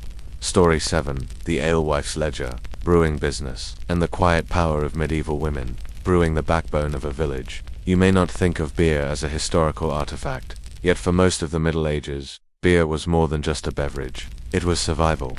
And behind nearly every frothy wooden mug stood an unexpected figure, a woman with stained hands, a smoky hearth, and a ledger tucked beneath her apron. She was called the Alewife, and though her name has largely slipped through the cracks of popular memory, her story flows quietly through the veins of history. Imagine a 13th century English village, no more than a cluster of timber-framed houses, with thatched roofs surrounded by muddy lanes and pastures where cows chewed cud lazily under a grey sky. In one of those cottages, the scent of malted barley and boiling wort rises through the chimney. This is not just the scent of home, it is the scent of business. Brewing is underway, and Agnes, the local alewife, is at the center of it. Agnes is not noble, and she does not wield political power. She cannot read Latin, and she likely never owned a single book, but every week she performs a precise ritual of domestic industry. She soaks the barley until it sprouts, dries it in her smoky oven, then crushes it by hand.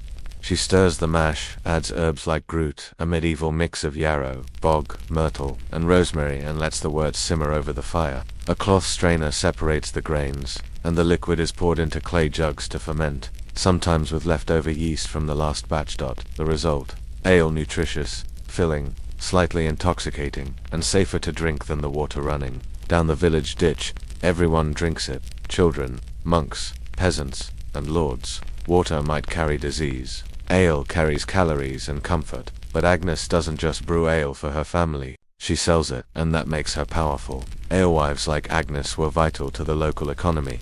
They sold the jug, the bucket, or the cup right from their doorsteps. In villages with no pubs or taverns yet, their homes were de facto ale, lit by candlelight and warmed by fire, with wooden benches for customers who wanted to sit and talk. Some brewed once a week, others every few days. The brewing schedule wasn't determined by law or market analysis, but by availability and intuition. When the last batch sold out, it was time to make another. Records from the time show just how common and crucial alewives were in the assize of ale, a set of medieval laws regulating the quality and pricing of ale. Dozens of women's names appear in local court rolls: Agnes de Breedport, Alice de Stork, Marjorie Atterbridge, names etched into fragile parchment, often fined for selling weak ale or not displaying a proper ale stake. A wooden sign hung outside their door to signal that ale was ready. The alewife's job was one of both opportunity and scrutiny. She had no monopoly. Her customers were her neighbors. Her reputation lived in her brew. If the ale was too watery, she could be fined. If she cheated on measurements, she could be banned. If she used forbidden herbs, she could be reported. Yet, despite the risk, tens of thousands of women brewed and sold ale across England and Europe. These women were not wealthy, but they were self-employed. They had income, status, and sometimes even legal recognition in borough records. In a time when most women were relegated to unpaid domestic labor, the alewife stood out literally on the public stage. Still, that visibility came at a cost. Brewing shifted from the household to the marketplace. Men began to take notice. Brewing could be profitable, especially in larger towns. Breweries, once run in kitchens and cottages, became workshops and guild enterprises. And slowly, the role of the brewer began to shift from a woman with a pot and fire to a man with equipment and capital. This transition didn't happen overnight. For centuries, women like Agnes still brewed, served, and sold, but cultural winds began to turn against them. The very visibility that once gave them autonomy began to attract ridicule. In art and literature of the later medieval period, the alewife became a stock character: greedy, bawdy, dishonest, a cauldron-stirring witch, a drunkard, a joke. Yet real-life alewives, like Agnes, weren't laughing. They were working. They were raising children, calculating prices, navigating laws, and serving communities. What was it like for Agnes to negotiate all of this? Picture her on a chilly market morning. She's walking with a heavy wooden jug, her hands rough from labor, her apron stained. She nods to neighbors, smiles at a passing miller, and sets her jug down on the ale bench by the well. She waits. Within minutes, someone wanders over, maybe a shepherd or a thatcher, and drops a few coins into her palm. They exchange gossip. They drink. They remember the ale her mother used to make. They mention the new constable in the manor house. Agnes nods, listening closely. As always, brewing is half about the ale and half about the news it carries. She does not think of herself as a historical figure. She does not know she will be forgotten. But for now, in her small village world, she is essential. And even though the wind is picking up and the clouds are heavy with rain, the jug on her bench is nearly empty again. But was brewing just a job, or something deeper, a cultural thread, woven into the everyday survival of the medieval household? And how did the rising tide of guilds, taxes, and patriarchal laws threaten to wash away the alewife's place in the village economy? Building heaven on a rock. As the first stone huts began to rise against the Atlantic wind, the monks of Skellig Michael were not simply building shelter. They were carving out a spiritual frontier. Skellig was more than isolation. It was, to them, a living crucible, where each stone, each hardship, brought them closer to the eternal. And yet, this was no mythical paradise. It was rock, salt, cold, and hunger. You begin to realize something peculiar about early Irish monasticism. It was not merely about contemplation, but about imitating. Christ's suffering through solitude and physical hardship. The monks believed that the more they removed themselves from worldly comforts, the more they approached divine truth. In Skellig Michael, they had found the perfect test, the art of monastic survival. Building a monastery on a windswept peak required more than devotion. It required knowledge passed down orally or learned through harsh trial. The stone beehive huts, called clockens, were dry-built using no mortar, only gravity and geometry. Their layered corbelled construction allowed rain to run off without seeping through. They had no flat ground to build on, so they carved narrow terraces into the sloping rock. Each inch of soil had to be transported up the island manually, sometimes carried in wicker baskets, just to create vegetable patches. Cabbage, leeks, and onions are simple crops, but enough to survive. Barley and oats were grown in the sparse soil or, more likely, brought from the mainland by sympathetic farmers or fishermen. Food was always in short supply. The sea offered fish and birds, particularly gannets and puffins during nesting seasons. Eggs were collected precariously from cliffside nests, a dangerous task done barefoot to ensure traction on the wet rocks. That there were no wells, so rainwater was collected in cisterns. If the rains failed, they had to risk descent back to the base, or wait and pray. Even communication with the mainland was rare. Letters and messages might take weeks to reach another monastery, assuming the seas allowed for any travel at all. Death was a constant companion, not in the romantic sense, but in the way mold crept into bread, or windstorms smashed loose rock from above. Monastic life, a schedule of silence. The daily rhythm followed the canonical hours. Matanons before dawn, lauds at sunrise, prime at mid-morning, and so forth. Bells would ring through the mist, not the pealing chimes of great cathedrals, but dull, bone-shaped clappers sounding from small bronze bells. Bells. Prayer was constant. Chanting echoed within the stone walls of the oratory. The psalms were memorized and recited repeatedly, becoming both a mantra and a method of education. Many of these monks were illiterate, but through repetition and communal recitation, they embodied the text. Manual labor filled the rest of their hours repairing stonework, tending vegetables, fishing, writing when possible. A few manuscripts were likely copied here, though far fewer than at richer abbeys inland. The sea spray, cold, and lack of light made Skellig an unfriendly place for vellum. Still, some scraps and marginalia from nearby monasteries suggest that books may have passed through simple gospel passages, copied in painstaking Latin, letter by letter. Meals were sparse and predictable, often a small amount of bread, boiled greens, and perhaps a bit of fish. Silence was required during meals, broken only by a reading of scripture from memory. The monks slept on hard straw in their cloacons, covered only with wool cloaks or animal hides.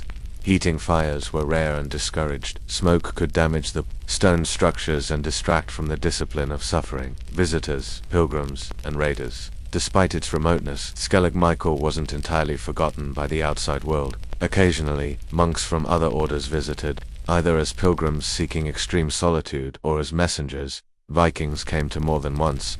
Records suggest that in the 9th century, the monastery was attacked at least twice. During one such raid, a prominent abbot was reportedly abducted. You can imagine the terror that echoed through the stone walls, unarmed monks kneeling as longboats crashed against their sacred harbor. Yet the monastery endured. The monks saw these attacks not only as tragedy, but as divine tests. Survival was spiritual proof. An ascetic brotherhood. There were no grand abbots here. No rich reliquaries or gold-plated croziers. Leadership rotated, often decided by seniority or spiritual merit. The community was flat, collective, and bound by discipline. They practiced self-flagellation, fasting, and confession. If one faltered, the punishment was usually isolation within isolation, spending days in prayer on a separate crag, or being denied even the company of one's brethren. But despite this rigidity, the bonds between the monks were deep. They relied on each other, utterly. The collapse of a stone hut during a storm meant digging your brother out with frostbitten hands. A twisted ankle on the wet paths could mean death if not cared for. Here, charity was not a virtue, it was a necessity. Legacy and quiet fame. By the 10th century, Skellig Michael had become symbolic of Christian devotion in Ireland. Its existence was whispered among monks in Europe as the furthest edge of known Christian endurance. Other Irish monasteries, such as Clonmacnoise or Glendalough, flourished in more fertile regions, but none could claim the purity of It was not the center of scholarship or political influence, but it was a symbol. Pilgrims came when they could. The journey was long, and death at sea was common. But those who arrived often wept upon reaching the summit, for they believed they had stepped foot on the threshold of heaven itself. And yet, even as more pilgrims arrived, Skellig Michael slowly began to wane. Mainland monasteries became wealthier, more connected to bishops and kings. The hermit monks of Skellig, aging and fewer in number, found themselves increasingly alone. Still, the stone huts stood, the terraces held, and the prayers, whispered against the roaring Atlantic, carried on. Fading caravans and the echoes of empire. By the 14th century, the salt trade across the Sahara had become an artery of power. Caravans stretched for miles, their silhouettes vanishing into golden horizons. Entire empires like Mali and later Songhai rose and flourished due in large part to the flow of salt and gold between Africa's interior and the Mediterranean coast. But the desert gives nothing freely, and over time it would take nearly everything. Back the rise and fall of salt empires. After Mansa Musa's famous pilgrimage in 1324, where he reportedly gave away so much gold that it caused inflation in Cairo, Mali's dominance of trans-Saharan trade reached its peak. Musa's wealth, much of it, came from the gold mines of Bambouk and the salt mines of Tagaza and Taudini. These were not mere outposts, they were symbols of empire. As Mansa Musa poured his resources into mosques and libraries, trade routes became more than economic highways.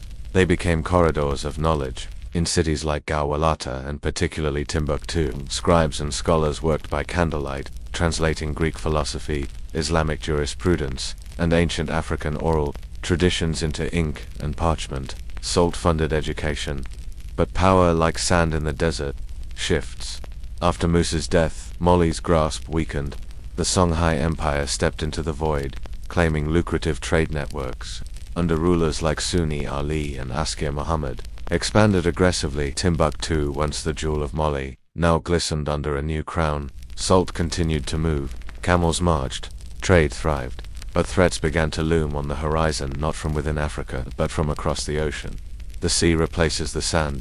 By the late 15th century, Portuguese explorers had begun hugging the African coast, bypassing traditional inland trade routes. European ships, with their vast holds and deep holes, could carry more cargo, faster and farther than any caravan. Sea trade was not only cheaper, it was safer. Goods that once had to cross vast deserts could now be shipped directly. Gold, ivory, and even slaves were moved from West Africa to Europe and the Americas by boat. As maritime routes grew, the salt roads declined. Tagaza, once noisy with miners and camel bells, began to fall silent. Salt was still valuable, but the economies of the Sahara could not compete with the expanding global market. Taudeni replaced Tagaza as a mining center, but it was eventually left behind by history.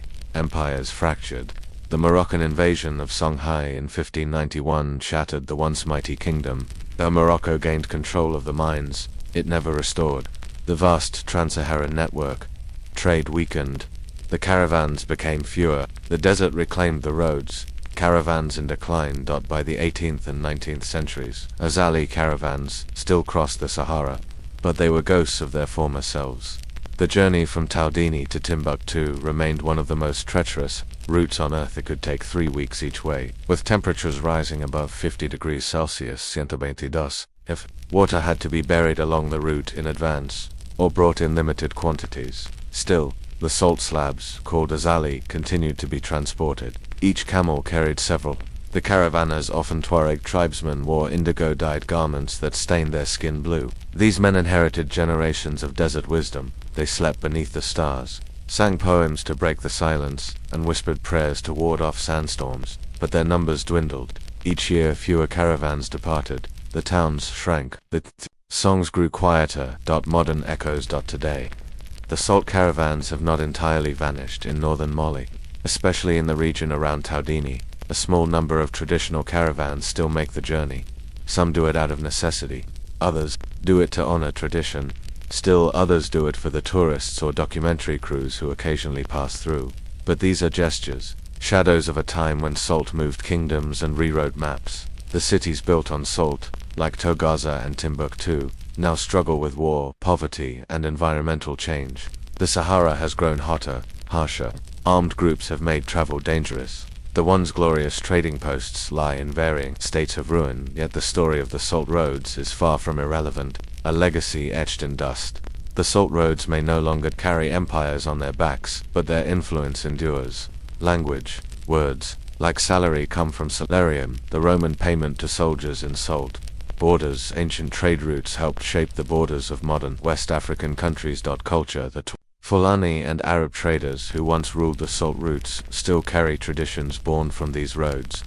Music, clothing, oral histories. Timbuktu's manuscripts, hidden during wars and rediscovered in dusty vaults. Thousands of ancient texts from the salt trade era remain in Timbuktu, testifying to the intellectual richness of the region. Economics. The trans-Saharan trade is one of the earliest examples of large-scale, interregional commerce, proof that Africa was never isolated, but deeply connected to the ancient and medieval world. As the sun sets over the desert, the wind picks up, sweeping over dunes that once echoed with camel hooves. The horizon shimmers. Somewhere, perhaps, an old Tuareg trader adjusts his turban, ties one last bundle of salt to a camel's back, and begins a slow march into twilight. Salt no longer builds empires, but it once did, and though the world may call it a boring story, the desert remembers.